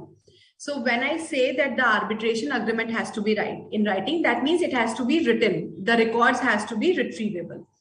When I say that the mentioning of the specific words like arbitrator or arbitration does not make it a valid arbitration agreement, that means just because these words are mentioned in a clause or in an agreement, it does not become a valid arbitration agreement. It will be a valid arbitration agreement only when the consent of the parties are also clear, right? They are ready to subject their dispute and the matter is arbitrable. So just mentioning of the word arbitrator or arbitration does not make it a valid arbitration agreement.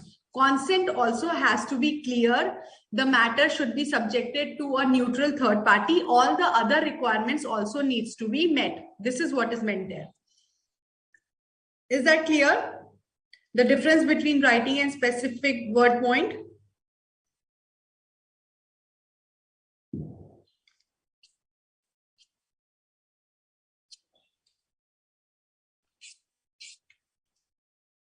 I hope I was able to address your concern. I haven't received your reply yet.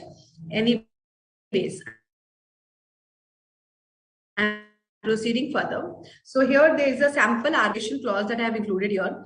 This is not given in your study material. This is only for you to help understand how arbitration clauses are structured in real life basis. So this is from one of my contract that I have drafted. So it says, any and all claims, disputes, questions or controversies involving the parties and arising out of or in connection with this agreement or the execution, interpretation, validity, performance, breach or termination hereof, collectively disputes that cannot be finally resolved by the parties within 30 calendar days of arising of a dispute by amicable negotiation and conciliation shall first be submitted for settlement by informal arbitration to an arbitral panel consisting of the senior official of the shareholders and the company. If such panel negotiation in good faith is unable to resolve and settle the dispute within 60 calendar days after the dispute is first submitted to it, then any party shall be entitled to cause the disputes to be settlement for pursuant to 37B. So if you see, there are tier-wise mechanism for resolution of dispute. First option is that the disputes has to be resolved amicably between the party within 30 days of the arising of dispute. Now, if the parties are not able to resolve the dispute amicably, the senior officials and the shareholders of the company will form an arbitral panel and they will informally try to resolve the dispute. So see, even though the word arbitral panel has been used here, that does not mean that they will be going into proper arbitration. It also says that it has to be resolved informally through negotiation. So if this panel, and because shareholders and the company senior officials are directly involved, are the stakeholders, or they are directly involved, they can never be the neutral third party or the arbitrator. So what is happening? This is also an informal way of resolution of dispute. So it says that if shareholders of the company are also not able to resolve the dispute within 60 days, then it will be settled as per the provision given under 37B. Now, what does 37B says? It says any dispute which is not settled to pursuant to 37A shall be referred to a panel of arbitrators consisting of one arbitrator. So what has it done? It has defined the number of arbitrator required. So the clause says it requires one arbitrator. Now, usually people go for sole arbitrator because to every arbitrator you have to pay fees. So if there are 3 arbitrators, you will have to pay them. So the cost of arbitration will be 3 times.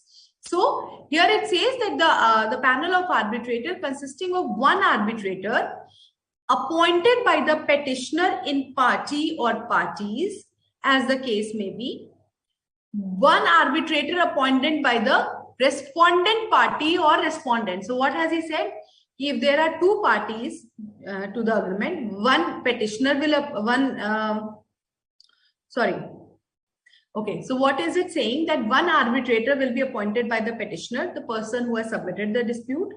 The second arbitrator will be appointed by the respondent, the person who is replying to the dispute, maybe or respondent, as the case may be. And both the arbitrators shall appoint the presiding arbitrator, and the arbitration shall be conducted with the Indian Arbitration and Conciliation Act 1996 as amended from time to time. The venue of arbitration shall be Hyderabad. So this is how generally you get to see structuring of sample. So they have technically provided for 3 arbitrators. There are a lot of arbitration clauses where you will see that one sole arbitrator will be mutually appointed by both the parties. And if the sole arbitrator is not appointed within 30 days from the mentioning of the dispute, then the court, the parties can, the arbitrator will be appointed by the court of the respective jurisdiction. This is how you get to see arbitration clauses in. Is this clear? Are we good till here, guys?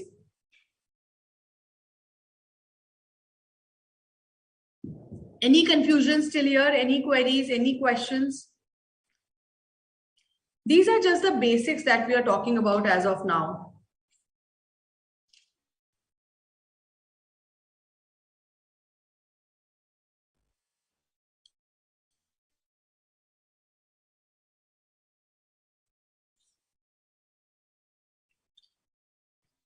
Next is arbitration agreement through ref. So here we are talking about a situation where there could be a reference for arbitration to another contract. So this is called arbitration agreement through reference, but this reference should be such that it does not create any confusion in the mind of the reader, and it should clearly convey the intention of the parties to incorporate the arbitration agreement into the agreement between them. So let's say today we are A and B is entering into a contract. A year back also they had entered into a contract for supply of iron rods. Today they are entering into a contract for supply of iron sheets.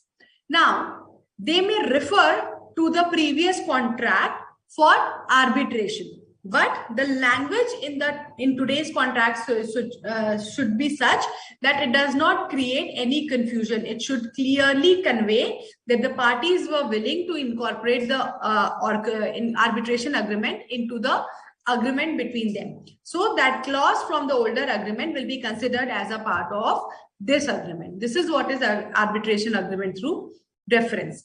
So if you look at this example here, in Group Chimique Tunisian SA versus Southern Petrochemicals Industry Corporation Limited, the respondent had placed an order of purchase of various quantities of phosphoric acid from the petitioner. So who is the petitioner here? Group Chimique Tunisian is the petitioner. Southern Petrochemical is the respondent. So in civil suit, the person who raises the dispute is the petitioner, who replies to it is called the respondent. The purchase order noted that the terms and conditions were to be as per the Fertilizer Association of India terms and conditions for sale and purchase of phosphoric acid. Clause 15 of the terms provided for settlement of dispute by arbitration. Now the question is this a valid reference for arbitration agreement to come into existence? So Supreme Court held that for a reference to constitute an arbitration agreement, the contract should be in writing and reference should be such as to make that arbitration clause a part of contract. So both the conditions were held to be fulfilled in present instance because the TNCs of the Fertilization Association of India is also in writing, and the parties clearly mentioned that the TNC of the sale were to be as per the TNC laid down by the Fertilizer Association of India. So this was a valid arbitration agreement through reference. Is this clear?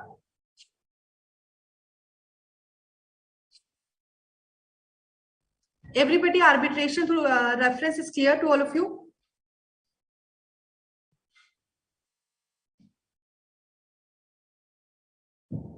Say yes or no. I don't get a feeling that whether my students are attentive or not.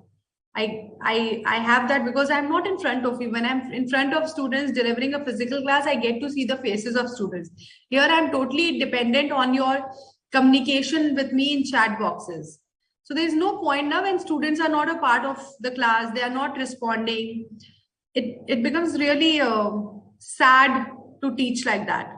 So are we good till here, students? Things that we have discussed, the concept of agreement through referencing is clear to all of you.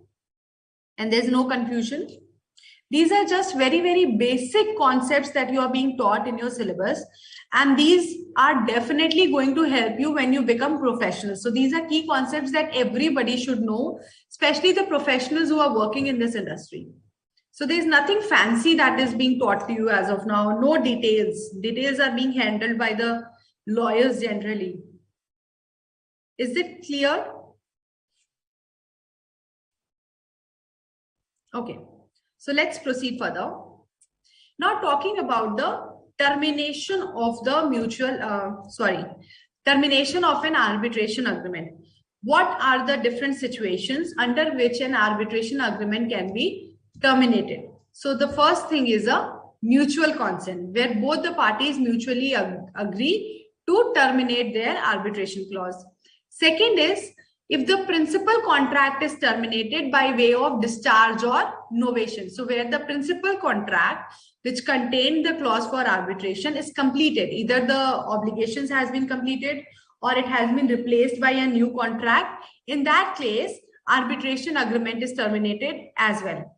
But if the principal contract is breached, then the arbitration agreement will survive. So you will generally see that the contracts contain the provision that when there is a breach of contract, this contract will be terminated. So if the termination is happening, if the termination of principal contract is happening because of the breach of contract, in that case, doctrine of separability will come into picture and the arbitration clause will survive.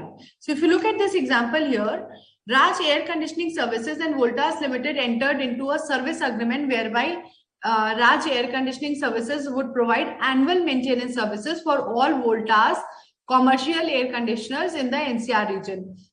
The contract provided that in the event of a dispute between the parties, the matter would be submitted to arbitration. So the first scenario is at the end of the third year, the service agreement was not renewed. The contract terminates. So because the service agreement was not renewed, the principal contract is being terminated because of completion or non-renewal, and the arbitration agreement will also terminate. Second situation is at the end of the second year, the two parties enter into a new contract which replaces the existing service agreement between the parties. Now this new contract neither has an arbitration clause nor does it cross-refer to the previous arbitration agreement. So neither it has arbitration clause nor it refers. So in this case also, the arbitration agreement will be terminated. Now, the third case is Voltas raises a dispute with RACS regard quality of services and terminates the agreement. So here the termination is happening because of the breach of contract. The parties to the contract has not fulfilled the terms and conditions as provided, or they have failed to discharge their liabilities or responsibility as per the terms of contract, leading to a breach. So here doctrine of separability will come into picture. Even though contract has been terminated, the dispute resolution clause or the arbitration clause will survive, and the parties will be able to resolve their dispute through arbitration. Is this clear? This is important scenario that we have case application based questions from these case studies and similar examples. Is this clear?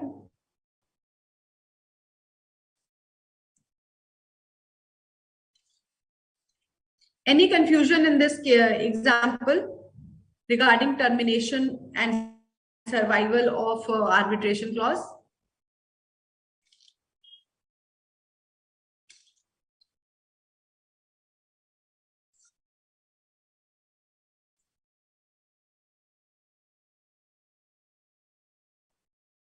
Please let me know if there is any more confusion here. Okay. So proceeding further, next is death. So death does not terminate the arbitration agreement. It becomes enforceable by or against the legal representative of the deceased. And legal representative in this case means a person who in law represents the estate of a deceased person and includes any person who intermeddles with the estate of the deceased, and where a party acts in a representative character, the person on whom the estate devolves on the death of the party so acting. So let's say after the death of the father, the estate devolves on the son. So if a lawyer is representing the son, he becomes a legal representative. The son is also the legal representative because he is the person on whom the estate has devolves after the death. So by death, the arbitration agreement is not comes to an end. It is enforceable by or against the legal representative. Correct? Next is operation of law. So an arbitration agreement can be extinguished by the operation of law, by virtue of which any right or right of action is extinguished. So there are certain situations where the law comes into operation and the arbitration agreement does not, or the arbitration agreement gets extinguished. Is that clear? So basically there are four things that we discussed. One is mutual consent. Second is termination of principal contract. Third situation is death, but death does not terminate the arbitration agreement. And fourth is the operation of law. So these were four key points regarding to the termination of arbitration agreement. Are we good till here? So proceeding further, let's quickly proceed on the next part.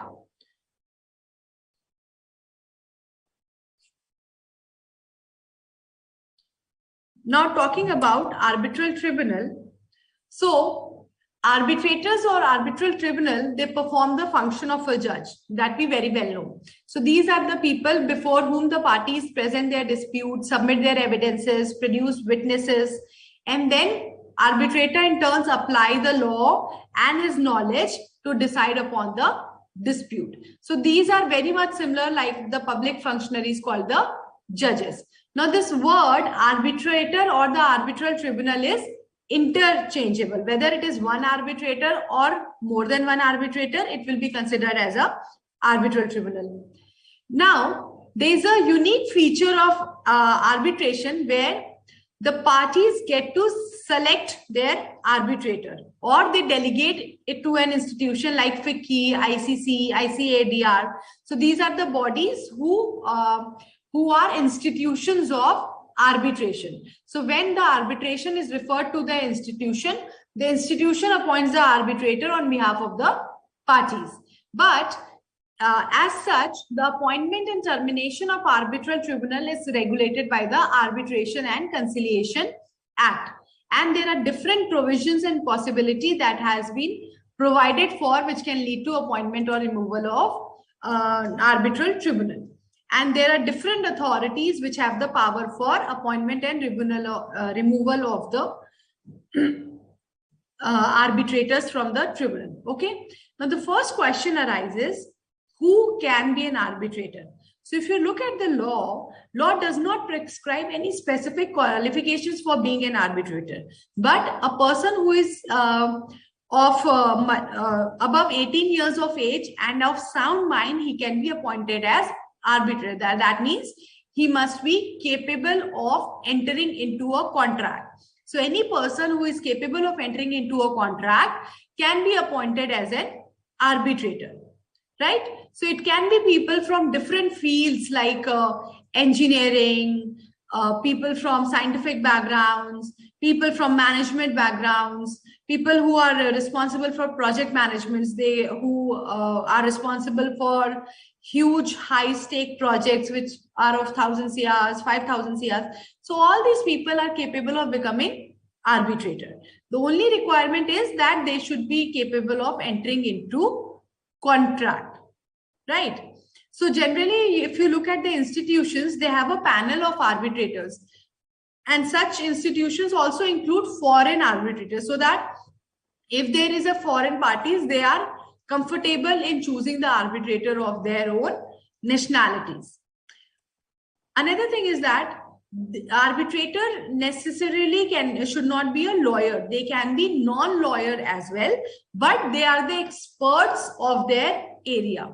Now, why do we need such experts, and why can't just lawyers take care of it? Because lawyers are the expert of law. They understand the legal procedures, what is written and provided for in the law. But the technical terminologies or legal technical jargons that are used in the contract specific to an industry, that can only be understood by a technical expert. The expert in that particular field, they understand how a particular field is functioning or how the work is executed and what are the nitties and gritties associated with execution of work in a particular field. This is why we need people who have expertise in different areas. The next thing is that the arbitrator has to be impartial and neutral to the dispute, and he has to be independent to the parties. If he is in any way related to the parties, he cannot be appointed as a tribunal because there will be an obvious biasness, right? Now, when we talk about appointment of arbitral tribunal, the parties have been given a autonomy. The parties have a freedom to choose the procedure for appointment of arbitrator, the venue of arbitration, the seat of arbitration, and also to decide on who the arbitrator will be or who the person would be who will be adjudicating upon their disputes. However, in terms of number of arbitrator, there is section 10. So section 10 says, section 10 of the Arbitration Act says, the parties are free to determine the number of arbitrators, provided that such number shall not be an even number. Failing the determination referred to in subsection 1, arbitral tribunal shall consist of a sole arbitrator. Now, if you read section 10, it specifically says that it could be any number of arbitrators, but it shall not be an even number. Now, what is the reason for providing that the number of arbitrators should not be even number? So under arbitration, the decisions are always taken through majority, right? So let's say there is a dispute on which let's say there are two arbitrators and they have different opinion. How will the decision be made? But when there are three arbitrators and there are two decisions, he will be in favor of either one of the decisions, right? He will not be able to favor both the decisions. So the decision making becomes easier whenever there is a deadlock. This is why the section says that if the number of arbitrators should not be even, they should always be odd, like 1, 3, 5, 7, 9, like that. But there was a landmark case called Narayan Prasad Lohia versus Nikunj Kumar Lohia. In this case, Supreme Court held that even number of arbitrators is an acceptable possibility. So through this case, it has been permitted that it is permissible to have even number of arbitrators as well. Now, the Supreme Court says, among the many reasons put forward, the court observed that it was possible that the two arbitrators may not disagree, in which case there would be consensus and no disagreement. Also, it was not correct to permit parties to proceed with the arbitration and raise objection only when the decision goes against them. Thus, after this decision, it seems that the parties can choose even number of arbitrators. However, in practice, this rarely happens because it is most of the times, if it is smaller contracts with low value, you will usually see sole arbitrator. And where there are very, very high stake of contracts, which involve some like 1,000 crores, 2,000 crores, something like this, or 500 CR, there usually you will get to see 3 arbitrators. This is what a general practice that you usually get to see in the market.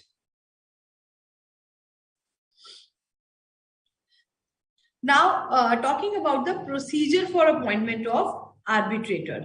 So again, there is no strict procedure or guidelines for appointment of arbitrator. It can be a simple method or the complex one, as whatever one feels comfortable. But generally, if you see, if the arbitration clause provides for sole arbitrator, in that case, you will generally see that the clause would say one sole arbitrator to be mutually appointed by the parties. And we as lawyers always recommend that there should be a timeline for every procedure that has been included or every step. So let's say sole arbitrator to be mutually appointed by the parties within 30 days from the mentioning of the dispute. So because if the arbitrator is not appointed within 30 days, you can reach out to the court. Else a lot of lingering happens and a lot of time is wasted.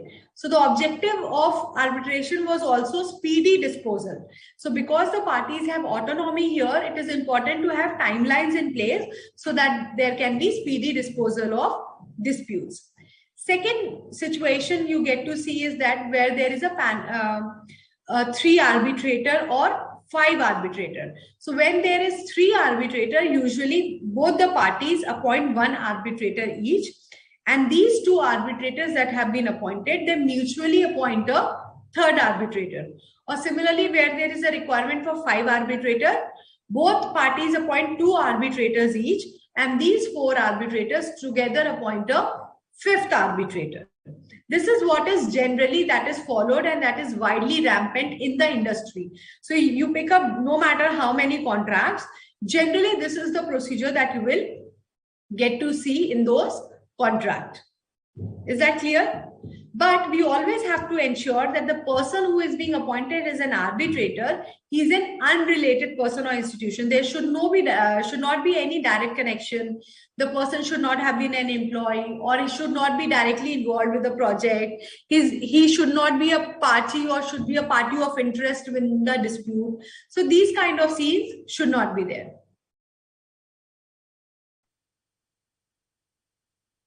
So this is the general procedure that I have described. However, there can be other scenarios.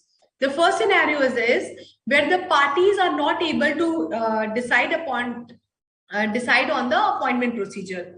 Or there can be other scenario where parties have decided upon a procedure, but procedure requires action, but the party or the arbitrator or institution fails to act as required under the procedure. So there are 2 situations. One is they are not able to finalize the procedure for appointment of arbitrator. Second is procedure has been provided for in the arbitration clause, but they are not able to act upon it. So let's say procedure says that the parties will, on mutual consent, jointly appoint an arbitrator who has expertise in the area of contract management. Right? Supposedly, this is the term of the contract. Now, the parties mutually are not able to narrow down a common name to which they both agree. So what is happening? They are not able to execute or take actions upon a procedure. In that case, what will happen? So here, Section 11 of Arbitration and Conciliation Act comes into picture, which provides for alternate procedures. So section 11 says a person of any nationality may be an arbitrator unless otherwise agreed by the parties. So you see, again, there is a autonomy. So the agreement clause can say that the arbitrator expert having expertise or 10 years of experience in the field of contract management and who is of Russian origin will be appointed as an arbitrator. Is it a valid arbitration clause? Yes, it is. So the parties have free will to decide on the kind of arbitrator they want. They can decide on the nationalities. They can also provide a list of names amongst whom it can be decided. So there are arbitration clause which says that the parties have to mutually appoint an arbitrator from the list of arbitrators appended to the agreement. So there will be a list containing 6, 7, 8 names. So parties can mutually decide on a name. So there are all sorts of twists and turns and options available in terms of the appointment of arbitrator. Further, section 11 says, subject to subsection 6, the parties are free to agree on a procedure for appointing the arbitrator or arbitrators. Failing an agreement referred to in subsection 2, in an arbitration with 3 arbitrators, each party shall appoint 1 arbitrator and the 2 appointed arbitrators shall appoint the 3rd arbitrator who shall act as the presiding arbitrator. So let's say the requirement in the arbitration clause is for 3 arbitrators and all the 3 arbitrators have to be appointed mutually, right? That is one option. Second is that the arbitrators are 3 that is required, but the parties are not able to decide on the procedure on how they will be appointed. So if they are not able to decide on the procedure and if there are 3 arbitrators, each party will appoint 1 arbitrator and those 2 arbitrators will appoint a presiding arbitrator. 4th subclause says, if the appointment procedure in subsection 3 applies and a party fails to appoint an arbitrator within 30 days from the receipt of a request to do so from other party, or the 2 appointed arbitrators fail to agree on the 3rd arbitrator within 30 days from the date of their appointment, the appointment shall be made upon request of a party by the Supreme Court or the High Court or any person or institution designated by such court. So if it is an international commercial arbitration, the appointment will be made by Supreme Court or a person designated by the Supreme Court. If it is a domestic arbitration, the appointment will be made by High Court or an institution designated by High Court. So the High Court can say that ICC will appoint the arbitrator on their behalf. It is permissible. So what has happened? The law does not only prescribe the procedure where the parties are unable to decide on it, but it also provides the timeline. So let's say where there is a requirement for 3 arbitrators and the parties are not able to agree on the procedure for appointing the arbitrators. In that case, each party will appoint 1 arbitrator each. The 2 appointed arbitrators are to appoint a 3rd arbitrator who will act as a presiding arbitrator. Now, if the parties fail to appoint an arbitrator within 30 days from the receipt of request to do so, any of the party can reach out to court for appointment. Where the 2 appointed arbitrators are unable to decide on the 3rd arbitrator within 30 days from the date of their appointment, 30 days from the date of their appointment, please be careful with the words, 30 days from the date of their appointment, then also the appointment can be made High Court or the Supreme Court as the case may be, upon the request of the party. And the High Court and Supreme Court can either themselves appoint the arbitrator or they can instruct an institution designated to appoint an arbitrator. Is this clear? Guys, is this clear? Section 10 and 11 is clear to all of you? Please let me know, it is an important section.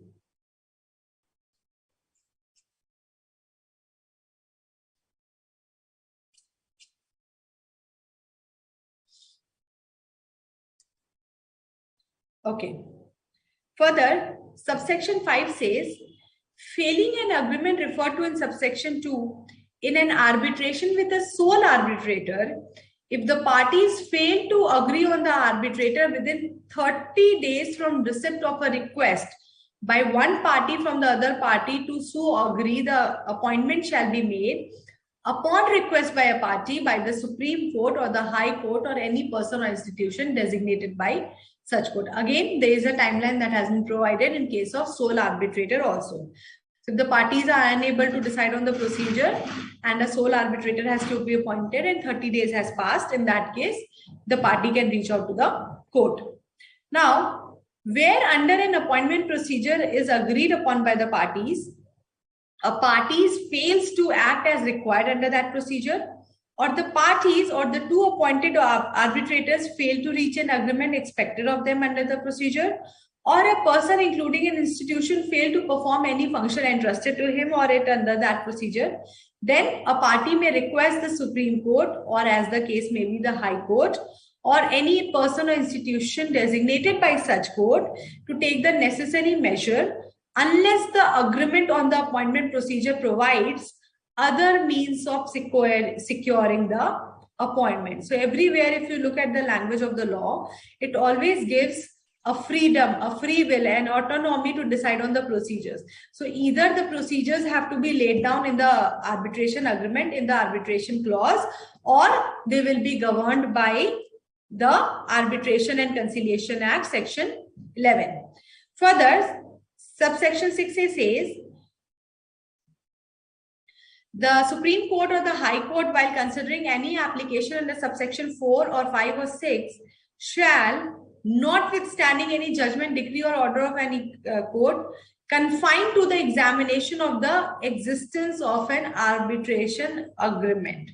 So it is important that they ensure that the arbitration agreement in place. The designation of any person or institution by the Supreme Court, or as the case may be the High Court, for the purpose of this section shall not be regarded as a delegation of judicial power by the Supreme Court or High Court. So because an institution is appointed by the Supreme Court or High Court for appointment of arbitrator, this will not be considered as a delegation of judicial power. A decision on a matter entrusted by subsection 4, 5 or 6 to the Supreme Court, as the case may be, or High Court, is final, and no appeal, including latter's patent appeal, shall lie against such decision. So once the appointment is made either by the Supreme Court or the High Court or the designated institution, there is no appeal against that. So if the Supreme Court or the High Court appoints the arbitrator, you have to stick by that.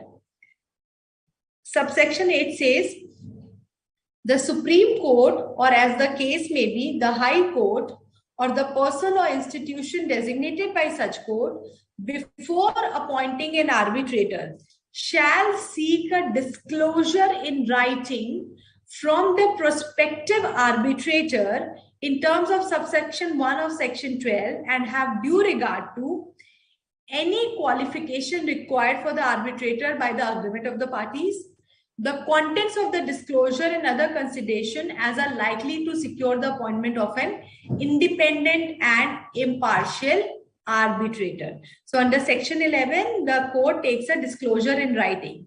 So when the court is also appointing the arbitrator, if the arbitration clause provides for certain specific requirements, expertise, or qualification of arbitrator, court takes it into consideration, and they take a disclosure so that they can ensure that a impartial and independent and an unbiased arbitrator could be appointed.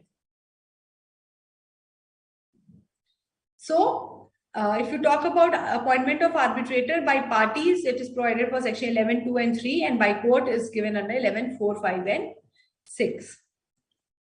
Is this clear? So here I have discussed the scenarios that I have explained. So if the number of arbitrator is 1, party 1 and 2 jointly appoint the sole arbitrator. If the number of arbitrator is more than 1, let's say 3, so party 1 will appoint arbitrator A, party 2 will appoint arbitrator B, and they together will appoint the presiding arbitrator. So there is an example that I provided for you here.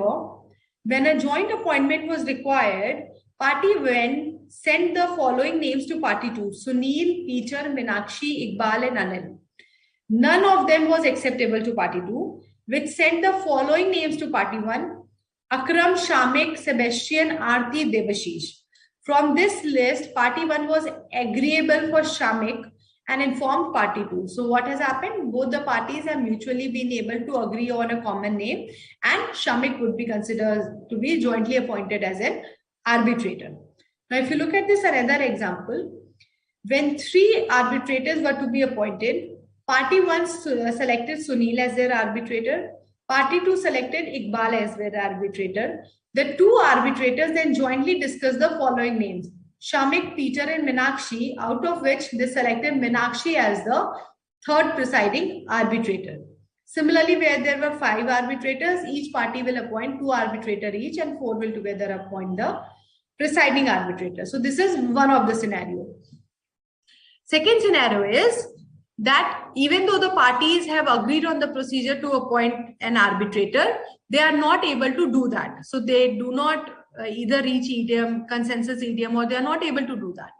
So if you look at this example, if according to the agreed procedure, the appointment of arbitrator was to be made by the ICADR, which is International Center for Alternative Dispute Resolution, but such an appointment was not made, then this situation will fall under scenario 2. In this case, the party will have to approach the court, High Court or the Supreme Court, as the case may be, and request for appointment of arbitrators to the court under the Arbitration and Conciliation Act.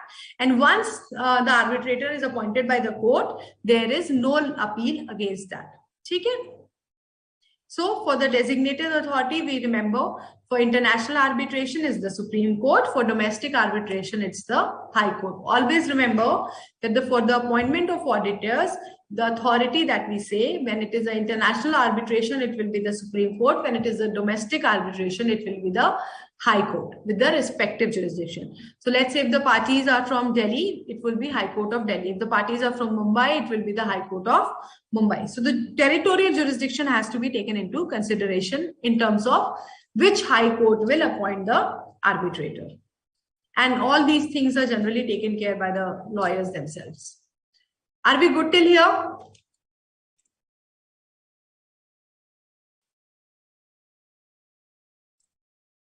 Everybody, are we fine till here? Any questions, any queries, any concerns till here?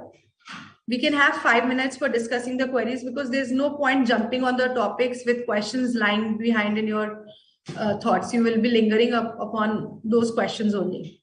So we can have 5 minutes to discuss if you have any queries or concern till here.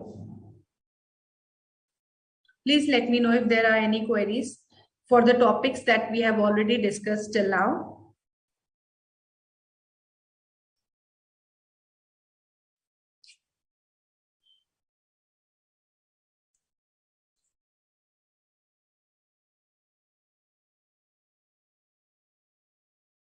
So Sumit is asking me, ma'am, if one party is from Rajasthan and another party is from Maharashtra, when they would be signing the contract, they would mention, so there's a clause in the contract which talks about law and jurisdiction. So it says that the jurisdiction of which state or the courts of which state will have jurisdiction. So if it says that the courts of Rajasthan will have jurisdiction, in that case, the application will be made to the High Court in Rajasthan.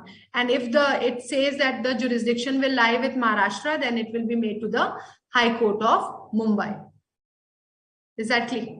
Is that clear? So it all depends on the choice of law and jurisdiction that the parties have made. A lot of times you will get to see when the parties are two different states, they choose a neutral third jurisdiction, because when they choose, let's say Rajasthan the party from Rajasthan will say choose Rajasthan, party from Maharashtra will say choose Maharashtra. So they will say let's not keep it Rajasthan or Maharashtra, let's keep it Delhi, so that both have to put in equal effort.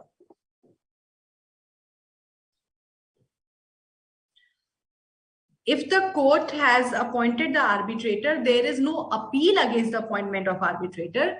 But if later on it is found that after the appointment of arbitrator, it is found that he's partial, it is biased, or he is doing some sort of favor to either of the parties, in that case, the appointment of arbitrator can be challenged in court. So making an appeal against the appointment of arbitrator is different from challenging the appointment of arbitrator on grounds of biasness and impartiality. Or also remember that arbitration is a procedure which provides for minimal invasion and interference of court. This is why we have arbitration. If for everything there has to be appeal in the court, there is lingering upon the matter, then how will you achieve speedy disposal of disputes also? No? That is another reason. That is why there are very strict timelines, strict procedures for that. For everything, there is not appeal. You just cannot keep on delaying the matter and dispute by going on appeal in courts. This is why. Is that clear, Pradeep? Any other question here?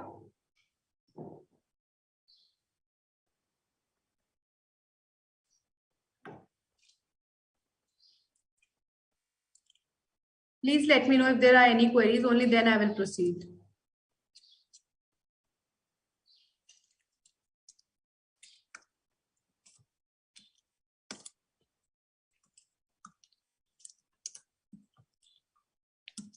Please let me know if there are any questions here on the topics that we have already covered.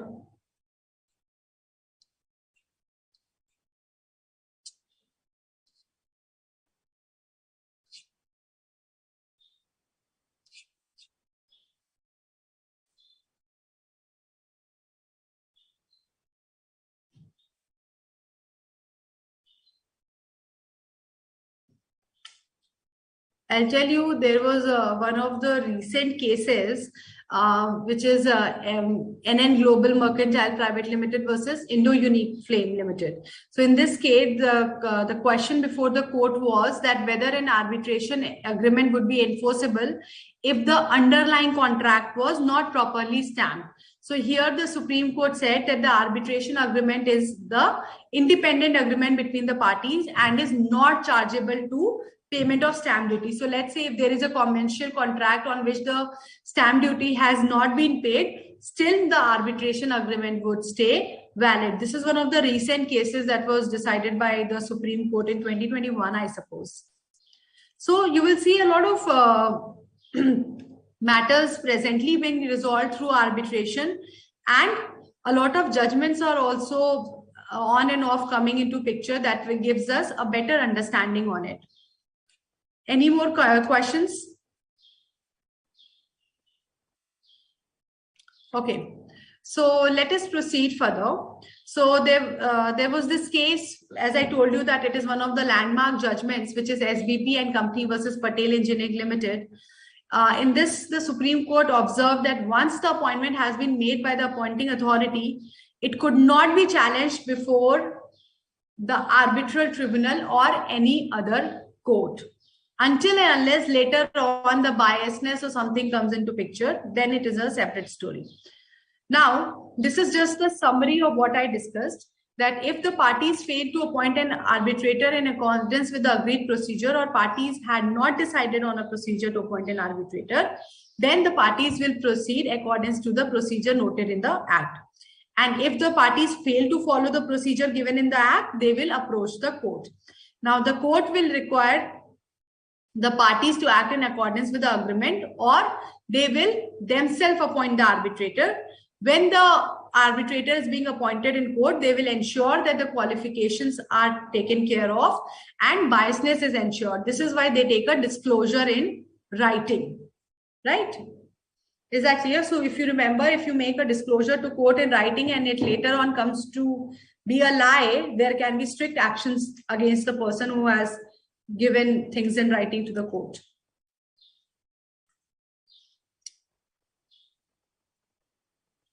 Okay. So let's talk about the requirements of an arbitral tribunal. The first thing is that he can be of any nationality until unless there is some specific nationality specified in the arbitration agreement. Second is the tribunal should be capable of entering into a contract. They should not be disqualified under Indian Contract Act. Third should be, they should not be biased, act independently and impartially. Now, when we talk about biasness could be a pecuniary bias, a personal bias, or bias as to subject monitor or policy bias. Now, there was this case, which is Ranjit Thakur versus Union of India. In this case, the Supreme Court laid down the test of biasness. So the court held that the test of bias is whether a reasonable person in possession of relevant information would have thought that bias was likely and the matter was likely to be disposed in a particular way. Because under section 18, biased outcome is not an outcome under law. So biasness is something that should not be there. So there are a lot of suggestions that have been given in Schedule 5 and 7, which lays down situations under which a biasness can be assumed, right? So neither there should be biasness, nor there should be a dependence, and there should also be a impartiality. So when we say independence, we say there is a lack of relationship between the arbitrator and party. Like if there is previous employment, then the arbitrator would lack independence. Impartiality is the lack of state of mind or arbitrator. That means if the arbitrator is favoring a particular party, that means he is not impartial. So the arbitrator is supposed to be unbiased, act independently, and be impartial. Because if any of these things are present, then the appointment of arbitrator can be challenged. So section 12 says, when a person is approached in connection with his possible appointment as an arbitrator, he shall disclose in writing any circumstances such as existence of either direct or indirect of any past or present relationship with or interest in any of the parties or in relation to the subject matter in dispute, whether financial, business, professional, or other kind, which is likely to give rise to doubts as to his independence or impartiality. So whenever a person is approached as appointment for arbitrator, he has to give a disclosure in writing. Disclosure in terms of his present or past relationship, whether it is financial, business, professional, or any other kind of relationship that can raise doubts as to impartiality and independence. B, which are likely to affect his ability to devote sufficient time to the arbitration, and in particular his ability to complete the arbitration within a period of 12 months. So let's say he's a full-time employee, senior employee in Indian Oil. Do you think he'll be able to take out sufficient time for arbitration and able to complete the arbitration in 12 months? No. So if there is any kind of work or he is devoted in some other work, then he has to make a disclosure to that. Along with that, there are certain grounds that have been given in 5th schedule that guide in determining whether circumstances exist which give rise to doubt as to independence or impartiality. And this disclosure that is required, that has to be made in the form that has been given in the 6th schedule. Is that clear? Now, if you look at this example here, Anil, who is a chartered accountant with his own independent practice, is the arbitrator in an arbitration between Tata Inc. and Suzuki Limited. Now, first situation is, prior to starting his practice, Anil had worked for 5 years with Tata Tea.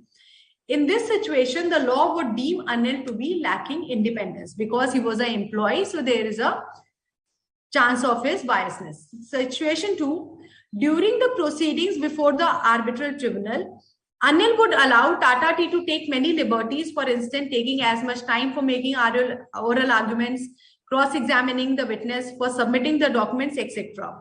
Also, the proceedings were adjourned and whenever requested by Tata Tea. When Suzuki Motors wanted to take extra time, they were not allowed. In few instances, when they were permitted, they were asked to pay heavy cost to Tata Tea for delaying the proceedings. This would be a case where the arbitral tribunal clearly favors and is partial. Therefore, the tribunal lacks the impartiality here. So in this case, the appointment of our arbitral tribunal can be challenged in front of the court. So it becomes one of the grounds for challenging the appointment of arbitral tribunal. Second example, if you see, Party A knew that Vikas had been an employee of Party B. So what's important here? Knew. There is knowledge. Party A knew that Vikas had been an employee of Party B. Yet, it goes ahead and appoints or agrees to the appointment of Vikas as arbitrator. So let's say there is a situation where the person who is going to be appointed as an arbitrator is already given a disclosure of his interests or of his employment, which can raise concerns of biasness. Even then, if the parties mutually agree to appoint him as an arbitrator, then his appointment cannot later be challenged. Party A cannot later challenge Vikas on the ground that he had been an employee of Party B. It can, however, challenge him on other grounds which had not been disclosed by Vikas. So his challenge can still be made, but not on the ground that he had been an employee of Party B, because they were aware, they had knowledge, and willingly, with knowledge, they decided to make an informed choice. When such an informed choice is made, law respects that choice and enforces that choice. So once one cannot take benefit of his own wrong. So it was a choice that is made with a conscious decision with all the knowledge. So later on, he cannot question the conscious decision just because an award was against him. This is what is meant here. Is this clear?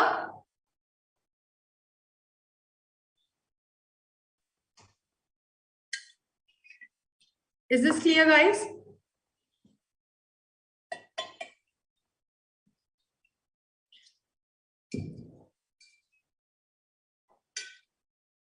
So even though there might be previous connection between arbitrator and one of the parties or person, previous behavior might have raised doubts as to their impartiality. However, it does not prevent parties from appointing that person as the arbitrator. So parties have full autonomy to waive off any objectionable grounds and make the appointment. However, once appointed, the party that made or agreed to the appointment cannot raise a challenge on the same ground, but they can raise a challenge on a new ground. So there are some of the instances which I've shared here that can give rise to doubts as to present or biasness, like arbitrator is an employee, consultant, advisor, or has any other past or present business relationship with other party. Arbitrator currently represents the lawyer or law firm acting as counsel for one of the parties. So let's say I am the lawyer for party A and the arbitrator represents my law firm. So that case also can raise the doubts as to biasness. Now this, if you are, when the appointment is being made, this disclosure has already been made to the parties. And even then, if I am appointed, in that case, my appointment cannot be challenged on this ground. So it is the choice of the parties that whether they take it as a biasness or they are okay with this. Arbitrator has given legal advice or provided an expert opinion on the dispute to a party or an affiliate of one of the parties. A close family member of the arbitrator has a significant financial interest in one of the parties or an affiliate of one of the parties. Arbitrator is a legal representative of an entity that is a party in the arbitration. Arbitrator has a significant financial interest in one of the parties or the outcome of the case. Arbitrator has previous involvement in that case. So these are all several instances under which the question of biasness comes into pictures. Is that clear? Any doubts still here? We have completed quite a lot of topics today. So any doubts still here? Please share your questions.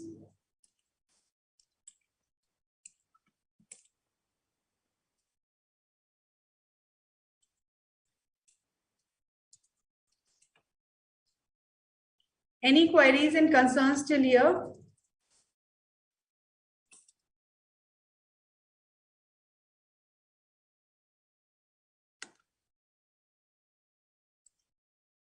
You get to see case study based questions on these grounds. So let's say if after disclosure of biasness, if the appointment is made, can it be challenged? No, it cannot be challenged. So these kind of things you have to always remember. Is this clear? Any other question that you have on the topics that we have completed till now?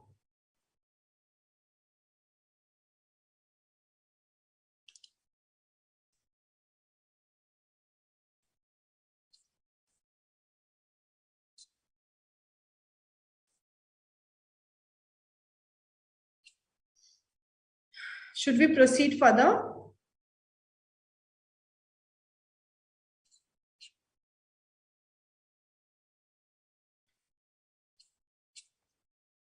There are only two reasons on why I'm not getting a query.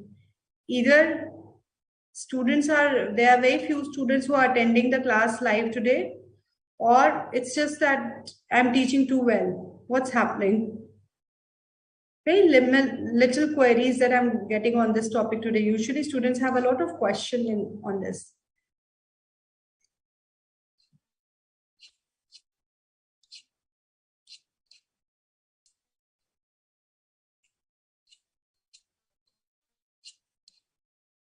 Any further questions?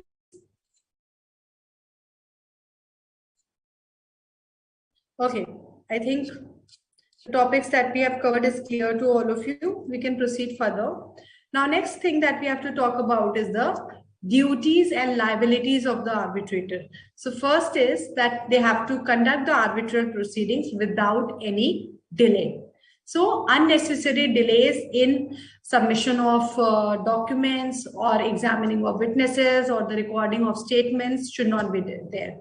Second, because the entire arbitration proceedings have to be completed within a period of 12 months. Second is, he must remain impartial. That is, both the parties should be treated equally and there should not be a biasness. The contents of the arbitration have to be kept strictly confidential. No party other than the parties to the arbitration should be made aware of any matters concerning the arbitration. Fourth is deliberation. So the arbitral tribunal, before arising on a conclusion or a decision, should properly discuss the issues at hand, consider the evidence that have been put forth, and then they should give a reasoned award. The arbitral award that is passed by the tribunal should always be associated with a reason. They should come down to the conclusion with a reasoning on why did they come to the conclusion. So the arbitral award would say something like this, that based on the evidences in so and so and this conclusion has been arrived. And the award is always achieved through majority. So where there are 3 arbitrators, either all the arbitrator would agree to it or it will be 2 arbitrators. So as per law also, there is a requirement for signing of the arbitral award. So if the majorities agree to the decision that has been made, the signing also has to be done only by the majority party. Second is avoid unilateral communication with one party. So any of the instances where the arbitrator is speaking separately to one of the parties and not informing other arbitrators or other party about this communication, or meeting out of the arbitration room to the parties. So this kind of unilateral communication should be avoided because it raises concern of biasness or favoritism or partiality. Next is ensure all documents and communication received from one party is communicated to the other party. So whenever certain documents, invoices, agreements, recordings, anything, if it is submitted to by one of the party to the tribunal, the same needs to be served to the other party. So they are aware on what are the evidences that are going on in the dispute. Next is ensure that the award and all other decision comply with legal requirements. So the award should comply with the legal requirements, else it would not be enforced. Next is he or she should ensure to comply with legal requirements associated with the arbitrator. So if the legal requirements is not maintained, the appointment of arbitrator will be challenged and the entire process will turn futile. Next thing is termination, removal, and substitution of arbitral tribunal. So before we go on that, duties and liabilities of the arbitrator is clear to all of you. Any questions on duties and liabilities? Please let me. Is it clear?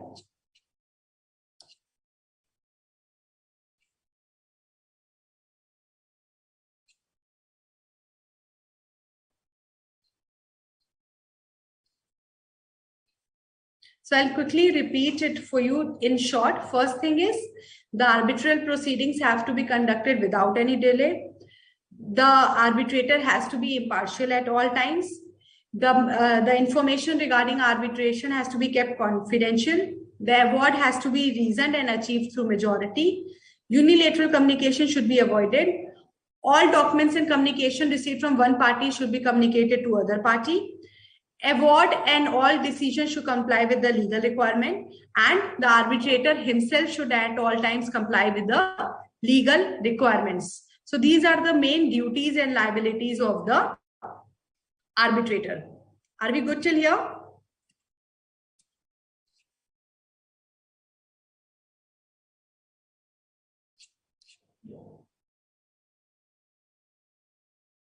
Sumit is asking me, arbitral tribunal shall act on whose direction? Arbitral tribunal does not act on anybody's direction. Arbitral tribunal is like judge.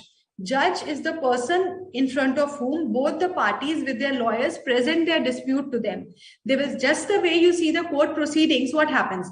Let's say there is a dispute between party A and party B regarding money. So party B was supposed to pay rupees 100 to party A, and it's been a year they did not pay. So what does party A do? Party A goes to the civil court and files a recovery suit, recovery of rupees 100. What he will do, he will make a petition application to the court in which he will mention that I had sold these goods to him. As per the goods, the payment was to be made. The goods were delivered on time. The goods were fit for the purpose. There were no objections raised towards the quality or usage of the good. The goods were well accepted by party B, and thus he is liable to receive the money. Then what will judge say? Judge will serve this copy of this petition that I have given to the judge to the party B. Party B will submit his response, and then he will give evidences. Both the parties and their witnesses will be examined, and then the judge will come down to a conclusion. Either it will say that you need to pay 100 immediately, or it will say you need to pay 100 with interest. So this is how it functions. So there is no concept of any direction or anything here. Is it clear, Sumit? So you need to understand arbitral tribunal is nothing but people, one person or more than one person, who are deciding upon a dispute as a judge. So in front of judge, both the parties present their case with their own evidences and set of documents. The judge further will investigate those documents and the case that is brought forward. Party A will make his arguments, party B will make their arguments, and then based on the arguments that is made, the documents that is produced in front of the tribunal draws a conclusion to resolve the disputes and pass the award. Is that clear?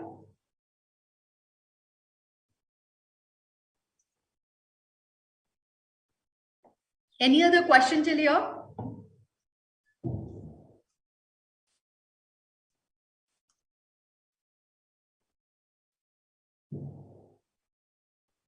Is this clear, guys?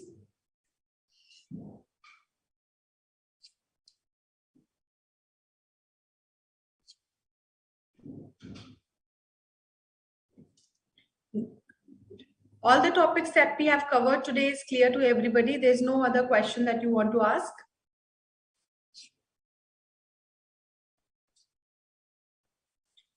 So I think we have only 5-7 minutes left. I will quickly sum up few points.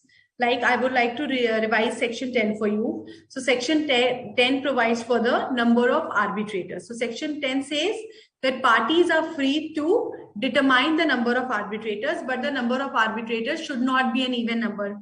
But there was case of Lohia where the court said that the number of arbitrators could be even as well, but practically you don't get to see the even number of arbitrators. Now, when we talk about appointment of arbitrators, it is either the parties decide on the procedure. If the parties do not decide on the procedure for appointment of the arbitrator, the procedure provided in the Arbitration and Conciliation Act has to be followed. So where the procedure in the Arbitration and Conciliation Act says, where there is one arbitrator, the parties have to mutually appoint an arbitrator. this mutual appointment has to be made within 30 days. And if the parties are unable to make the appointment within 30 days, either of the parties can reach out to the court. Now tell me, in case of domestic arbitration, which court has the jurisdiction to appoint an arbitrator? In case of domestic arbitration, which court has the jurisdiction to appoint an arbitrator? Answers, please. So where the arbitration, please tell me, I'm waiting for your answer.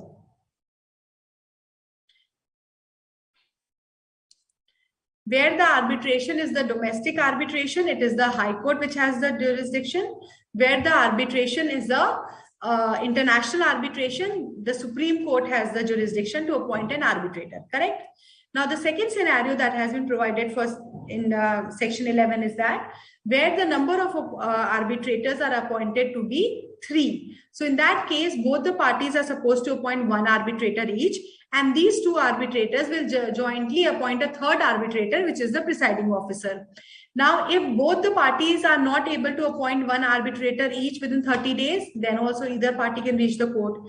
If the two arbitrators appointed are unable to decide upon the third arbitrator within 30 days of their appointment, then also either of the parties can reach out to the court for their appointment. Once the court makes an appointment, there is no challenge. But whenever the court is making an appointment of the arbitrator, it takes into the consideration of the expertise or the qualification that was required in the arbitration agreement. Also, it seeks for disclosures. Disclosure in terms of associations, company relationship, biasness, all these disclosures are made. And once the appointment is made, it cannot be challenged. Is that clear? So, this 2 crore funda that I told you, that is specifically for Delhi High Court. Each High Court and lower court have their own defined original and pecuniary jurisdiction. This thing that I mentioned was specifically for Delhi High Court and Delhi District Court, only to give you an example. So the jurisdiction of court is a matter that has been prescribed in the rules of those High Court and the lower courts. But as such, now, when I say High Court, there is High Court of Bombay, there is High Court of Chennai, there is High Court of Delhi, there is a High Court of Rajasthan, there is High Court of Uttarakhand. There are so many High Courts. So in which High Court the matter will go, that is subjective. But when we say jurisdiction as to appointment of arbitrator, you will go to the High Court when it is a domestic arbitration. Where the arbitration is an international arbitration, the appointment of arbitrator will be done by Supreme Court. Which High Court it will be dependent on the jurisdiction of parties. So let's say both the parties of Mumbai, the jurisdiction will be that of High Court of Mumbai, right? So which High Court I am not asking. If the appointment of arbitrator is to be made by court and it is a domestic arbitration, then the appointment will be made by High Court. If the arbitration is an international commercial arbitration, the appointment will be made by Supreme Court. Is this clear? I'm not talking about the jurisdiction on the original side. I'm talking about jurisdiction for appointment of arbitrator. Please remember this thing. Don't get confused with this one, because you will answer the questions incorrectly if you don't get this concept clearly. Is this clear?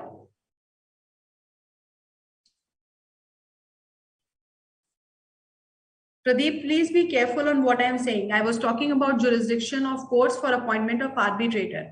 So for domestic arbitration, the arbitrator is appointed by High Court. For international arbitration, the arbitrator is appointed by Supreme Court. Is this clear?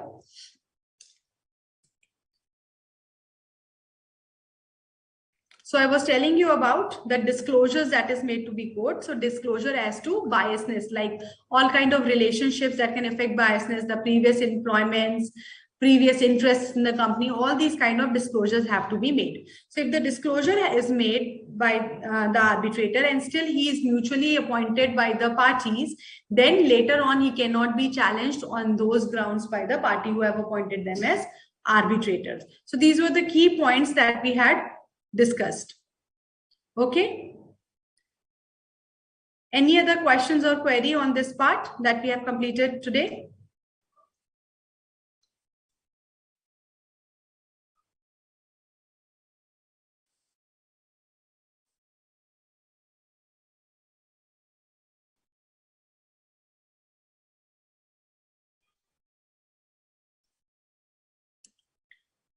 Are we good till here? Okay. So with this, we complete our session for today. We will meet again on 14th of February and finish the remaining portions for Arbitration and Conciliation Act. I hope I was able to address all the queries and questions of the students. If there is anything else or questions that comes to your mind after reading again the study material, please feel free to ask them to me in the next class. Okay, till then, all of you take care, and I would request all of you to quickly revise what we have discussed today so that if there are any concern or questions, you can put up in the next class.